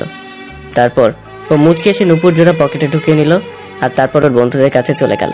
আর আরও কিছুক্ষণ মজা মাস্তি করে ওরা চলে গেল হোটেলে। রুহি রাতের বেলা আকাশের নিচে প্লাস পানির কাছাকাছি জায়গায় একা থাকতে খুব ভালো লাগে। তারা দেরি না করে কাউকে না জানে বিচে চলে আসে, আর হাঁটতে হাঁটতে একটা নির্জন জায়গায় গিয়ে বসে, যেখানে সচরাচর কোনো মানুষ আসে না। ও বসে বসে আকাশের তারা গুনছিল, আর ওর কাছে সব কিছু খুব দারুণ লাগতেছিল। আর ওনাদিকে নীল কিছু ভালো লাগতেছিল না দেখে উঠে হোটেল থেকে নেমে বিচের দিকে যাচ্ছে, কিন্তু কেন জানি একটা জায়গায় ওর পা না যেতে চাইলেও ওর মন ঠিকই যেতে চাইছে, তাই নীল ওদিকে যাওয়া শুরু করলো। আর রুহি কিছুক্ষণ বসে থাকতে ওখানে কিছু খারাপ লোক এসে ওর সাথে যা অধ্যস্তি করার চেষ্টা করলো। ও কোনো রকম ভাবে দৌড়ে পালাতে থাকে ওখান থেকে, আর সেদিকে নীল যাচ্ছে। এর মধ্যে নীলের কাছে যেতে একটা মেয়ের কণ্ঠ শুনতে পায়, আর একটু সামনে যেতে কেউ এসে ওকে জড়িয়ে ধরে বলতে থাকে, প্লিজ সাহায্য করুন আমায়। নীল চাঁদের আলোর ফর্সা মুখটা দেখলো, আর এ দেখলো ও ভয় পেয়েছে খুব, যার কারণে রীতিমতো কাঁপছে। ও রুহিকে বলতে লাগলো, দেখুন ভয় পাওয়ার কোনো কারণ নেই, আপনার কিছু হবে না, আমি আছি তো নাকি? রুহি কিছু বলছে না, শুধু নীলের দিকে একবার তাকালো, আর তাকেই থমকে গেল, কারণ নীলকে এই রাতের বেলা অনেক সুন্দরী লাগছে। আর তার সাথেও মুখে একটা মাস্ক পরেছিল, যার কারণে ওর চেহারাও দেখতে না পেল। ওর 6 প্যাক বডি, রাগান্বিত চোখ, খাড়া খাড়া চুল সব মিলে পুরাই জোশ লাগতেছিল, এবং তার সাথে ভয়ানকও। এর মাঝে লোকগুলোর সামনে এসে পড়ে আর বলতে থাকে, কি রোমিও, জুলিয়েটকে তো অনেকক্ষণ ধরে জড়িয়ে ধরেছিস, এখন এদিকেও একটু দাও, আমরা ওকে একটু জড়িয়ে ধরি। বলে ওরা হাসতে লাগলো। নীল রাগে গা চলা শুরু করলো, আর তার সাথে ওর হাত মুষ্টিবদ্ধ করলো। আর ওদের লিডার ওদের একজনকে বলতে লাগলো, যা মেয়েটিকে নিয়ে আয়। নীল রুহিকে পিছিয়ে সরিয়ে দিয়ে রুহির সামনে দাঁড়ালো, আর ওরা আসতেই এক ঘুষি, সাথে সাথে যেটা এসেছিল ওটা ওখানেই শেষ। এটা দেখে ওরা ভয় পেয়ে গেল, আর সাথেই ওরা নিজেদের পকেট থেকে চাকু বের করে ওর দিকে দৌড়ে এলো, আর নীলও এক একটা ধরে ধরে মারতে লাগলো। কিন্তু ওদের লিডারটা নীলকে একটা চাকুর আঘাত দিয়ে সক্ষম হয়েছিল, যার কারণে প্রচুর রক্ত পড়া শুরু হয়ে গেল। তারপর ওদের মারতে মারতে আধমরা করে ফেললো। রুহি তাড়াতাড়ি গিয়ে ওকে থামালো, আর বলতে লাগলো, ছাড়ুন, ওরা মরে যাবে। রুহি আর ওর হাতের দিকে খেয়াল করতেই দেখে ওর হাত প্রচুর রক্ত ঝরছে। ও তাড়াতাড়ি করে ওর হাতে ওড়নাটা বেঁধে দিল। তখন রক্ত পড়া থামলো, আর পড়ে ওরা হালকা পাতলা কথা বলতে বলতে রুহির হোটেলের সামনে চলে এলো। ওকে বিদায় দিয়ে নীল সোজা ওর হোটেল রুমে চলে এলো। ও এসেই পড়লো রিহানের সামনে, শালায় সামনেই বসে আছে। ও জিজ্ঞেস করছে, তুই এত রাতে গিয়েছিলি কই? এই সামনে। কিন্তু তুই না ঘুমিয়েছিলি, উঠলি কখন? এই একটু আগে, আর তার মধ্যে তুই চলে এলি। এটা বলে রিহান নীলের হাতের দিকে তাকাতে খেয়াল করলো ওর হাতে ওড়না পেঁচানো, আর তাতে রক্ত লাগে। কিন্তু নীলকে খুব স্বাভাবিক লাগতেছে। আর তার উপর ও নীলের কাছে যেতেই দেখতে পেল ওর বুক পকেটে একটা মেয়েদের কানের দুল লাগানো। ও কাছে যে এই নীলের বুকের সাথে লাগানো দুলটা হাতে নিল, আর বলতে লাগলো, এই দুলটা আর ওর হাতটা জাকিয়ে ধরে বলল, এসব কি আমাকে তাড়াতাড়ি বল। একটু রেগে গিয়ে বললো, কারণ রিহান নীলের কোনো ক্ষতি দেখলো বা শুনলে ওর মাথা ঠিক থাকে না। ও আবার নীলের চেয়েও মারাত্মক রাগে, যা টোটালি বলার বাহিরে। অতঃপর নীল ওকে সব বললো, প্রথম থেকে যা যা হয়েছিল। রিহান ওর হাতে কানের দুলটা দিয়ে বলতে লাগলো, ওরে শালা, একদিনে এত কিছু করে ফেললি, অথচ আমি জানি না। এই বলেই ওকে মারতে লাগলো। আরে আরে ভাই, সরি। ওকে যা, কাল তোকে দেখা করাবো ওর সাথে, ওকে? মার থামি ওকে, যা, ডান। দেখি আমার ভাইটা কার প্রেমে একদিনে এত পরিমাণ হাবুডুবু খাচ্ছে। ওকে ফ্রেশ হয়ে ঘুমাবো। ওকে। নীল ফ্রেশ হয়ে এসে ঘুমিয়ে পড়লো আর তারপরেই ওরা পরের দিন সকালে উঠে নাস্তা করে দুজন বের হয়ে গেল আর ওদের সবাইকে বলে গেল যে ওদের সাথে ওরা দুজন রাতে দেখা করবে। তারপর ওরা বেরিয়ে গিয়ে রুহির হোটেলের সামনে গিয়ে থামলো। ওরা গিয়ে রুহির নাম ধরে ম্যানেজারের কাছে জিজ্ঞেস করতে, সে বললো ওরা চলে গেছে। নীলের যেন মাথা কাজ করা বন্ধ করা দিচ্ছে, তবুও জিজ্ঞেস করতে লাগলো, আচ্ছা তারা ফিরে গেছে কোথায় তা বলতে পারবেন? অবশ্যই, তারা ঢাকায় ফিরে গেছে, কিন্তু কোথায় গেছে আমরা জানি না। ওকে, ধন্যবাদ আপনাকে। এটা বলে ওরা দুজন ওখান থেকে চলে গেল। আর বের হয়ে নীল রিহানকে বলে, ভাই আমি কালকেই ঢাকা যেতে চাই, তুই ওদের সাথে থাক, আমার যে ওকে লাগবেই। ওকে, তুই আজই যা, আমরা পরের দিন আসছি। ওকে। নীল বাইক না নিয়ে ওখান থেকে চলে গেল আর বলে গেল রিহানকে বাইকটা নিয়ে আসতে। আসার সময় নীল ঢাকাতে ব্যাক করেই রুহিকে সারা ঢাকা খুঁজতে থাকে, কিন্তু পায় না। আর ওর সাথে রিহানও মিলে খুঁজে, কিন্তু কেউই পায় না খুঁজে রুহিকে। আর হঠাৎই রুহিনের থাইল্যান্ডে কিছু কাজের জন্য যাওয়া পড়ে, আর তারপরে রুহির সাথে ওর আবার দেখা হয় ভার্সিটিতে। ও যখন ওকে দেখে তখন ওর খুশিতে চোখে পানি এসে গিয়েছিল। আর তারপরেই তো ওকে যা যা বলে আর সবই ওই ডায়েরিতে লিখে আসছিল। রুহি ডায়েরিটা পড়ে এখন আগের চাইতে একটু না অনেক বেশি জোরে কেঁদে দিল আর বলতে লাগলো, আমাকে মাফ করে দাও নীল, মাফ করে দাও। আমি বুঝতে পারিনি তুমি আমায় এতটা বেশি ভালোবাসো। ডায়েরিটা নীলের ছবি বুকে জড়িয়ে কাঁদতে থাকে। এর মধ্যেই রুহির ফোনও আননোন একটা নাম্বার দিয়ে কল আসলো। কলটা রিসিভ করে লো আর বলতে লাগলো, কে? আমি আসছি। এই বলে ও সোজা বাসা থেকে বের হয়ে গাড়ি নিয়ে কোনো এক জায়গায় যাওয়া ধরলো। রুহি কিছুক্ষণের মধ্যে ফোনে বলা জায়গায় চলে গেল আর যাওয়ার পরে কিছু লোক এসে ওকে ভেতরে নিয়ে গেল। রুহি ভিতরে ঢুকতেই দেখতে পেল একটা লোক উল্টা দিক ফিরে দাঁড়িয়ে আছে। ও সামনে গিয়ে দাঁড়িয়ে বলল, আমার নীল কোথায়? বলবো, আগে আমাকে দেখো। এই বলে লোকটি পিছন ফিরল। রুহি লোকটিকে দেখে চমকে উঠলো আর বলতে লাগলো, তুমি তুমি এখানে? তুমি আমার নীল কিডন্যাপ করেছো? কুল বেবি কুল। কেন করেছি জানতে চাইলে না, শুধু এইটাই বললা কেন করলাম? বলো কেন করেছো? তাহলে শোনো, আমিও তোমায় ভালোবাসি। যেদিন তোমায় বলবো আমি তোমায় ভালোবাসি, কিন্তু ওই দিন নীল তোমায় কিডন্যাপ করে আর আমার বলা হয়ে ওঠে না। জানো, বড্ড বেশি ভালোবাসি তোমায়। তারপরও ভেবেছিলাম তুমি হয়তো বা নীলের সাথে থাকবে না, কিন্তু তার মাঝেই তোমার পেটে নীলের এই বাচ্চাটা চলে আসে আর আমার ইচ্ছা পূরণ হয় না। তাই ভাবলাম নীলকেই সরিয়ে নেবো, সাথে তোমার বাচ্চাটাও ফ্রিতে পর পারা যাবে। তা তুই কোনোদিনও পারবি না, আমার নীল তোকে তা কোনোদিনও করতে দিবে না। আরে বেবি কুল কুল, আগে তোমার নীলকে নিজেকে তো বাচ্চা, তারপর না হয় তোমাকে বাঁচাবে। ওই নীলকে নিয়ে আয়। কিছুক্ষণ পর নীলকে রুহির সামনে নিয়ে এলো। রুহি দেখতে পেল নীল পুরোপুরি রক্তাক্ত অবস্থায় আছে আর সাথে অজ্ঞান অবস্থায় চেয়ারে বাঁধা। নীল রুহিকে বলতে লাগলো, যদি আমাকে কালকের মধ্যে বিয়ে করতে রাজি না হয় তাহলে ওকে আর তোমার পেটের বাচ্চাকে আমি মেরে ফেলবো। এখন বাকিটা তোমার ইচ্ছা, এখন কি করবা তা কালকে আমি জানাবো। রুহি কিছু বললো না, শুধু কেঁদেই যাচ্ছে। ওই ওদের আটকে রেখে দে। নীলের কথাগুলো শুনে ওর লোকেরা তাই করলো। রুহি ভাবতে লাগলো কি করবে, কিছুই বুঝতে পারতেছে না। অবশেষে সিদ্ধান্ত নিল যাই হোক তবুও ওর নীলকে আর বেবিকে বাঁচাবে। তাতে যদি ওর হৃদয়কে বিয়ে করা লাগে ও তাও করবে। পরের দিন হৃদয় রুহির কাছে আসলো আর এসেই বলতে লাগলো, তা ম্যাডাম কি সিদ্ধান্ত নিলেন বলুন, আমি একটু শুনি। আমি রাজি। সত্যি? ওকে, তাহলে আমি বিয়ের সবকিছু ঠিকঠাক করছি। নীল এই বলে যাওয়া ধরলে রুহি ডাক দেয় ওকে। ও ফিরে তাকায়। আমার কিছু শর্ত আছে। বলো। তুমি নীলকে কিছু করতে পারবে না, আর তার সাথে আমি এই বাচ্চাটাকে পৃথিবীর আলো দেখাতে চাই, প্লিজ। ওকে। আর রুহি বলতে থাকে। নীলকে সবকিছু রেডি করছে আর এদিকে রুহি কেঁদেই যাচ্ছে। কি আর করবে ও, ওর হাতে তো আর কিছু করার নেই, সব শেষ হয়ে যাবে। আর কিছুক্ষণ পর রুহিকে একদম বউয়ের সাজে সাজিয়ে নিয়ে যাওয়া হলো হৃদয়ের পাশে। হৃদয় তো অনেক খুশি, কারণ ওরা স্বপ্ন পূরণ হতে যাচ্ছে। আর ওদের সামনে নীলকে এনে রাখা হলো। হৃদয়ের লোকগুলোকে বলল নীলের জ্ঞান ফিরাতে আর ওর মাথায় বন্দুক ধরতে। ওর কথা মতো তারাও সেই কাজ করলো। নীলের হুঁশ ফিরে পেয়ে ওদের এভাবে সামনে দেখে বুঝতে পারলো কি হতে যাচ্ছে এখানে। আর কিছু বলতে চেয়েও বলতে পারছে না, কারণ ও সেই শক্তিটুকু নেই। কিভাবে বলবে, ও যে খুব ক্লান্ত। তখন হৃদয়কে বলল, দেখ নীল, দেখ তুই আমার রুহিকে আমার কাছ থেকে কেড়ে নিয়েছিলি না, তাই আজ আমি তোর থেকে রুহিকে কেড়ে নিব। আর তুই একটু না অনেক বেশি কষ্টটা উপভোগ কর। নীল কিছু বলতে যেও পারলো না। ও শরীর দুর্বল থাকায় আবার অজ্ঞান হয়ে পড়লো। আর এদিকে কাজে ওদের বিয়ে পড়ানো শুরু করালো। এর মাঝে হঠাৎ হৃদয় দেখতে পেল ওদের সামনে কতগুলো বডিগার্ড এসেই ওর লোকগুলোকে মারতে লাগলো। আর ওর লোকগুলো মার খেয়ে ওই জায়গায় আধমরা হয়ে পড়ে রইল। রুহি আর হৃদয় সাথে সাথে দাঁড়িয়ে পড়লো। হৃদয় চেয়ে দেখলো ওদের মাঝে একটা খুব স্টাইলিশ ছেলে, আর সিক্স প্যাক বডি বিল্ডারও তার সাথে, চোখগুলো লাল হয়ে আছে, মনে হয় এখনই সবকিছু শেষ করে দিবে। হৃদয় একটু ভয় পেয়ে গেল ওকে দেখে। হৃদয়কে বলল, ওই তুই কে আর এখানে কি চাস? ও কোনো কথা বললো না। হৃদয়ের সামনে সেই বন্দুকটা বের করেই ওর মাথার উপর ধরলো। নীলর মাথায় বন্দুকটা ধরা দেখে খুব ভয় পেয়ে গেল। ওর ভয় পাওয়া দেখে ওই লোকটি বলতে লাগলো, ভয় পেয়ে গেলে নাকি? ভয় পাস না, তোকে এত সহজে আমি মারবো না, তোকে তিলে তিলে মারবো। হ্যাঁ, আমাকে তুই মারবি? পারলে বন্দুকটা ফেলে আমাকে মারতে আয়, দেখি তোর সাহস কিরকম। ওকে চল, দেখবি আমার সাহস কিরকম।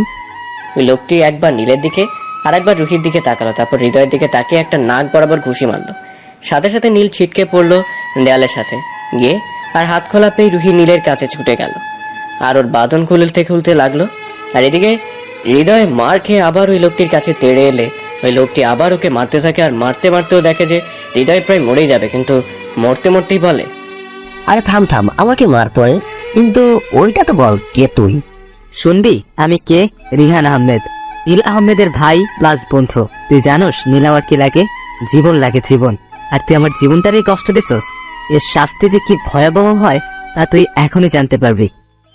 রিহান হৃদয়ের কাছে গিয়ে ওর মাথা বরাবর একটা আঘাত করে আর একটা চাকু দিয়ে ওর দুই হাতের রগ কেটে দেয়। আর তারপর ওকে বেঁধে ফেলে চেয়ারের সাথে আর বলতে থাকে, এখন তুই বুঝবি মৃত্যুর যন্ত্রণা কেমন।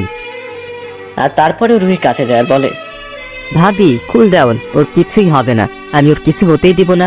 তাড়াতাড়ি চলুন, ওকে হাসপাতালে নিয়ে যেতে হবে। নীলকে রিহান খুব তাড়াতাড়ি করে একটা বড় হাসপাতালে নিয়ে এলো, আরো চিকিৎসা করানো শুরু করালো। আর এদিকে রুহির কান্না দেখেও তাড়াতাড়ি করে নীলের বাসায় আর রুহির বাসায় খবর জানিয়ে দিল, সাথে আরো একজনকে জানিয়ে দিল, আর সে হলো নীলা। অবশ্য এখন জানতে চাইবেন কেন নীলাকে রিহান খবর দিল আর ওই বা ওকে কেমনে চিনে। পড়তে থাকুন, বুঝতে পারবেন এমনিতে। কিছুক্ষণের মধ্যেই নীল এবং রুহির পরিবারের সবাই এসে গেল।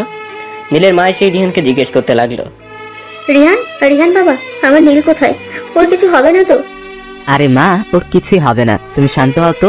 বাবা মাকে নিয়ে ওইদিকে বসো। আর ওই কান্না করতে করতে একটা টাইম অজ্ঞান হয়ে যায়। ওখানে কেবিন দিয়ে ঘুমের ইনজেকশন পুশ করা হয়। আর নীলের জন্য সবাই আল্লাহর কাছে দোয়া করছে যাতে ও খুব তাড়াতাড়ি সুস্থ হয়ে যায়। কিছুক্ষণ পরই ডাক্তার ওটি থেকে বের হলো, আর সাথে সাথে রিহান ডাক্তারের কাছে চলে এলো। ডাক্তার, নীলের কি অবস্থা? ওর অবস্থা খুব খারাপ। শরীর থেকে অনেক রক্ত ঝরার কারণে 24 ঘন্টার আগে আমরা কিছু বলতে পারছি না। আর ওনাকে কয়েক ব্যাগ রক্ত দেওয়া হয়েছে। যদি আরেকটু দেরি করে ওনাকে হাসপাতালে নিয়ে আনতেন তাহলে আমরা ওনাকে বাঁচাতে পারতাম না। আমরা আমাদের কাজ করছি, এখন বাকিটা আল্লাহর হাতে। আল্লাহকে ডাকুন যাতে উনি সুস্থ হয়ে ওঠে। এই বলে ডাক্তার চলে গেল। রিহান ওই জায়গায় বসে পড়লো আর আল্লাহকে ডাকতে লাগলো। দীর্ঘ 24 ঘন্টা সবাই অপেক্ষা করার পর অবশেষে নীল কিছুটা সুস্থ হলো, কিন্তু ওর এখনো জ্ঞান ফিরেনি। রিহান যেন অনেকখানি টেনশন মুক্ত হলো। আর এদিকে রুহির জ্ঞান ফিরেই ও নীলের কাছে যাবার জন্য পাগলামি শুরু করে দিল। নার্সরা ওকে কোনোভাবেই ধরে রাখতে পারছে না। ওর মধ্যেই রিহান নীলাকে নিয়ে রুহির কেবিনে গিয়ে ঢুকলো। আর নীলাকে দেখেই রুহির রাগ উঠে গেল আর বলতে লাগলো, তুই এখানে কেন? কি চাস তুই? তুই যদি আর একবার আমার নীলের দিকে চোখ রাখিস তাহলে আমি তোকে মেরে ফেলবো। নীল শুধু আমার আর কারো নয়। যা তুই এখান থেকে, যা বলছি, যা। রিহান কাছে এসে, আরে ভাবি একটু থামুন, আমাদের তো একটু বলতে দিন। বলো। রিহান গিয়ে রুহির পাশে বসলো আর নীলা রিহানের পাশে এসে দাঁড়িয়ে রইল। রিহান বলতে লাগলো, দেখুন ভাবি, আপনি ভুল বুঝছেন। আমি আপনাকে সব বুঝিয়ে বলছি, ওকে? এর মধ্যে আপনি একটি কথাও বলবেন না, ওকে? তাহলে শুনুন, নীলা যখন নীলকে প্রপোজ করে তখনকার কাহিনী তো আপনি সবই জানেন। তাহলে এটাও শুনুন, নীলকে সেদিন হোটেলকে কেন নীলার সাথে দেখেছিলেন? আসলে সেদিন ওরা আমার সাথেই কথা বলছিল ভিডিও কলে। আর নীলার আর আমার সম্পর্ক যাতে ঠিক মতো হয়ে যায় তাই ও আমাকে সাহায্য করেছিল। আর আমি নীলাকে অনেক আগে থেকেই পছন্দ করতাম, কিন্তু কখনো বলা হয়ে ওঠেনি। কিন্তু নীল আমাকে এই বিষয়ে অনেক সাহায্য করে। আর ওর মনে শুধু আপনি ছিলেন, আছেন, আর আগামীতেও থাকবেন। কেউ আপনার জায়গায় ওর থেকে নিতে পারবে না, বুঝছেন? রুহি রিহানের কথাগুলো শুনে কেঁদে দিয়ে বলতে লাগলো, নীলা, তুমি আমাকে মাফ করে দাও। আমি না বুঝে তোমাকে অনেক কষ্ট দিয়েছি। না ম্যাডাম, আমি তাতে কিছু মনে করিনি। রিহান, আমাকে একটু নীলের কাছে নিয়ে যাও। আমি না বুঝে ওকে অনেক কষ্ট দিয়ে ফেলেছি, প্লিজ। চলুন, কিন্তু আপনার শরীর তো অনেক দুর্বল, আগে একটু সুস্থ হন। না রিহান, প্লিজ আমাকে নীলের কাছে নিয়ে চলো। ওকে, চলুন। তারপর ওরা নীলের কেবিনের সামনে রুহিকে নিয়ে এলো আর রুহিকে শুধু ডাক্তার ভিতরে যাওয়ার অনুমতি দিয়েছে। রুহি ভিতরে গিয়ে নীলের পাশে গিয়ে বসে বলতে লাগলো, নীল, এই নীল প্লিজ কথা বলো। আমি আর পারছি না এত কষ্ট নিতে। প্লিজ আমার দিকে তাকাও, দেখো তোমার রুহি কাঁদছে, কথা বলো প্লিজ, কথা বলো। তোমার কিছু হয়ে গেলে যে আমি বাঁচবো না। আমার কথা না ভাবো, আমাদের বাচ্চার কথা ভাবো। ওর কি হবে তুমি ছাড়া? প্লিজ নীল। কাঁদতে কাঁদতে রুহি নীলের বুকে মাথা রাখলো আর কাঁদতে লাগলো। এই কিছুক্ষণের মধ্যে রুহি অনুভব করলো ওর মাথার চুলে কেউ হাত বুলাচ্ছে। রুহি মাথা উঠিয়ে দেখলো নীল ওর দিকে চেয়ে আছে আর মুচকে সে ওর চুলে বিলি কেটে দিচ্ছে আর বলল, কোথাও যাব না আমার মিষ্টি বউটাকে ছেড়ে। নীল তোমার জ্ঞান ফিরেছে? আমাকে মাফ করে দাও, কোনো কষ্ট দিব না তোমায়। বড্ড বেশি ভালোবেসে ফেলেছি তোমায়, আমার আর কখনো ছেড়ে যাবে না। আর কিছু বলতে পারলো না রুহি, কারণ নীল রুহির মুখ হাত দিয়ে চেপে ধরল আর বলতে লাগলো, যদি তোমার কিছু হয়ে যায় তাহলে আমার কি হবে বলো? রুহি ছাড়া যে নীলের কেউ অস্তিত্ব খুঁজে পাবে না। আমিও বড্ড বেশি ভালোবাসি আমার এই পাগলিটাকে। বলে নীল রুহিকে জড়িয়ে ধরলো আর ওর কানের কাছে গিয়ে বলতে লাগলো, আচ্ছা আমি কি সত্যি বাবা হতে চলেছি? সত্যি? এর মাঝে রিহানা নীলা দরজা নক করলো আর এসে বলল, কি আপনাদের প্রেম করা হলো? তাহলে কি আমরা আসবো? রুহি হালকা সরে বসলো। বেচারি ভালোই লজ্জা পেয়েছে মানতে হবে। আয়। আরে আরে কি করছিস, বসছিস কেন? একদম নড়াচড়া করবি না, তুই এমনিতেই ক্লান্ত। আর আমি এখানে কিভাবে আসলাম তাই তো বুঝতে পারছি না, আমাকে একটু খুলে বলো তো। তাহলে শোন, আর ভাবি আপনিও শোনেন। তোর মনে আছে যখন তুই ভাবির সাথে ঝগড়া করে গাড়ি নিয়ে বের হয়ে গিয়ে বাসায় ভাঙচুর করে বের হয়ে গাড়ি ড্রাইভ করতে করতে আমায় কল দিয়ে সব বললি? তখন আমি বুঝেছি কিছু একটা হতে চলেছে। আর ওই টাইমেই তোর উপর কারা যেন অ্যাটাক করলো। তার কিছুক্ষণ পরই হঠাৎ তোর চিৎকারের আওয়াজ পেলাম, আর তারপর থেকে তোর ফোন বন্ধ, আর আমি সঙ্গে সঙ্গে এখানে চলে আসলাম। আর তারপর ঘটে যাওয়া সব কাহিনী তাদের বলা হলো। ধন্যবাদ ভাই, তোর জন্যই আজ আমি সহ আমার বউ বাচ্চা ঠিক আছে। আমাকে ধন্যবাদ দিয়ে তুই ছোট করিস না, আমি যা করেছি তা অতি সামান্য তোর সাহায্যের কাছে। তুই যদি আমার জীবন বাঁচিয়ে তোর পরিবারের স্থান না দিতি আর নিজের ভাই না বানাতি, তাহলে আজ এই রিহানা আহমেদের কোনো অস্তিত্ব থাকতো না এই পৃথিবীতে। বুঝছি, বাদ দে। রিহান, তুমি কিন্তু একটা জিনিস মিস করে গেলা। কি মিস করলাম আমি? ওই যে নীলের বউ সহ বাচ্চা। ও শিট, এটা তো ভুলেই গেলাম। কিভাবে? আচ্ছা দোস্ত, বুঝলাম না ব্যাপারটা। আর এটা তো আগে বলিসনি যে ভাবি প্রেগনেন্ট। শালা আমিও একটু আগে জানতে পারলাম একটা। ওকে, আমি তাহলে সবাইকে খুশির খবর জানিয়ে দিচ্ছি। রিহানা নীলা সবাইকে খুশির খবর জানিয়ে দিল। অবশেষে কয়েকদিন পর নীল সুস্থ হলে ওকে বাসায় নিয়ে যাওয়া হলো। আর এদিকে হৃদয়ের হাতের রক কাটে ও সারা শরীর থেকে রক্ত ঝরতে ঝরতে একটা সময় ও ছটফট করতে করতে মারা যায়। আর এদিকে রুহির বাবা আর নীলের বাবা সিদ্ধান্ত নেয় কালকেই রুহি আর নীলের বিয়ে দিবে। তারপরের দিন সবকিছু ঠিক করে ওরা ওদের বিয়ের সবকিছু এনগেজমেন্ট অ্যারেঞ্জমেন্ট করে ফেলে। অবশেষে নীল আর রুহির বিয়ের কাজ সম্পন্ন হলো। নীল আর রুহি দুজনেই খুশি, সাথে ওদের পরিবার। খুব বড় করে ওদের বিয়ের অনুষ্ঠান সম্পন্ন হয়েছে। রুহিকে নীলের রুমে নিয়ে গিয়ে রাখা হলো আর নীল ওর বন্ধুদের সাথে সাথে আড্ডা দিচ্ছে। আড্ডা দিতে দিতে নীল দেখে রাত 12টা বেজে গেছে। তার বন্ধুদের কোনো মতে বুঝিয়ে রুমে চলে এলো। রুহি মাথা নিচের দিকে দিয়ে বসে আছে। ও পায়ের শব্দ পেয়ে বুঝে গেল নীল আসছে। নীল রুমে ঢুকেই দরজাটা বন্ধ করে দিল। তারপর রুহির পাশে গিয়ে বসলো। যে ওর ঘুমটা উঠাতে যাবে তখনই রুহি বলে উঠলো, একদম হাত দিবে না, হাত সরাও আর আমার থেকে দূরে গিয়ে দাঁড়াও। দাঁড়াও বলছি। নীল বেচারা হঠাৎ রুহির এমন ব্যবহার দেখে রীতিমতো ভয় পেয়ে গেছে। আর রুহির বলার সাথে সাথে দূরে গিয়ে দাঁড়ালো আর ভয়ে ভয়ে বলল, কি হলো, এমন করতেছো কেন? রুহি ঘুমটাতে উঠে বলতে লাগলো, এতক্ষণ কোথায় ছিলে? জানো তোমার জন্য সেই কখন থেকে বসে আছি। আসলে বন্ধুদের সাথে ছাদে ছিলাম তো, আড্ডা দিতে দিতে কখন যে 12টা বেজে গেছে খেয়াল করি নাই, সরি, আর এমন হবে না। এটা বলে নীল বসা ধরলো আর রুহি বলে, তোমাকে কি আমি বসতে বলেছি? হ্যাঁ, যে তুমি বসছো? দাঁড়াও, তোমাকে এখন শাস্তি পেতে হবে। বলছি কি, আজকে শাস্তি না দিয়ে বাসরের কাজটা করলে হতো না? না, একদমই না। তোমার শাস্তি পেতে হবে মানে হবে, আর না হলে বিছানায় কোনো স্থান নেই তোমার। কি করবা তা ভেবে দেখো। আচ্ছা বলো, কি শাস্তি পেতে হবে আমায়? তোমার শাস্তি হলো এই যে এখন কান ধরে 100 বার উদ্বাস করবা। না করলে হয় না? না হয় না, করো। ওকে, করছি। নীল উদ্বোস করা শুরু করলো আর তার কিছুক্ষণের মধ্যেই রুহি বলে উঠলো, থাক, হাল লাগবো না, এখন থামো। রুহির কথা শোনার পর নীল যেন হাঁপ ছেড়ে বাঁচলো। রুহি নীলকে সোজা হয়ে দাঁড়াতে বলল আর নীলও তাই করলো। রুহি খাট থেকে উঠে এসে নীলকে সালাম করে আবার খাটে গিয়ে বসে পড়লো। আর তারপর রুহি নীলকে ওর কোমটা সরানোর পারমিশন দিল। আর নীল তখন গিয়ে ওর ভালোবাসার মুখটি দেখতে পেল। নীলের এমন অনুভব হতে লাগলো যেন কোনো ডানাকাটা পরি ভুলবশত রুমে প্রবেশ করেছে। ও নিজের থেকে কন্ট্রোল হারাতে চলেছে রুহির এই রূপ। মায়া যেন ওকে রুহির কাছে টানছে।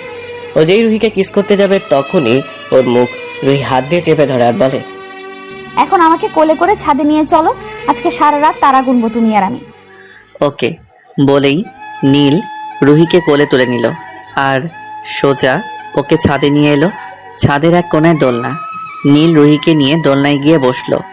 রুহি নীলের হাত ধরে কাঁধে মাথা রেখে বসে রইল আর নানান কথা বলতে লাগলো। আর এক পর্যায়ে রুহি নীলকে জিজ্ঞাসা করলো, আচ্ছা রিহান ভাইয়ের পরিচয়টা আমাকে একটু ভালোভাবে বলো তো, আমি তখন হসপিটালে ভালোভাবে কিছু বুঝতে পারিনি। আচ্ছা শোনো তাহলে।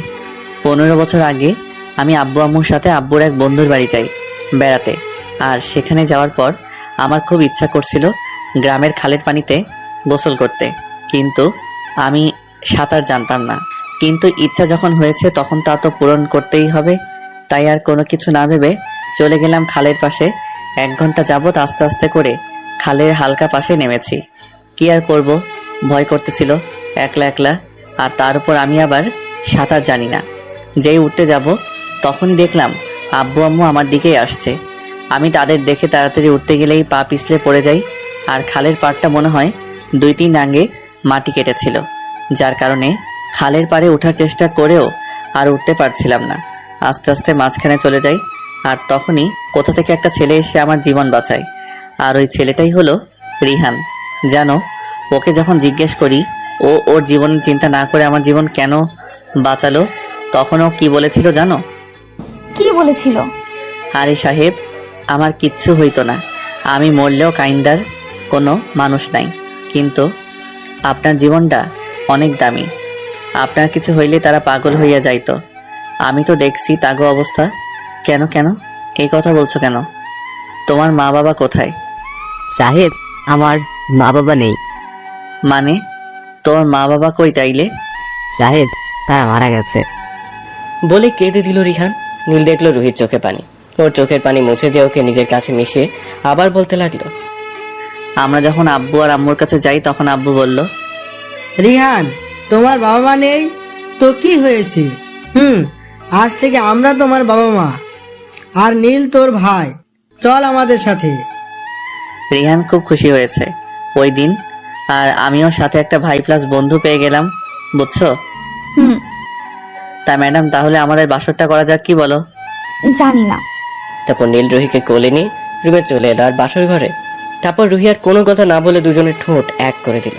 দুজনেই চলে গেলাম ভালোবাসার গভীর সাগরে। সাগরের নিচে অনেক অন্ধকার থাকায় আর দেখতে পাইনি, তাই কিছু বলার নেই। হ্যালো বন্ধুরা, গল্পটা কেমন লাগলো অবশ্যই কমেন্ট করে জানাবেন।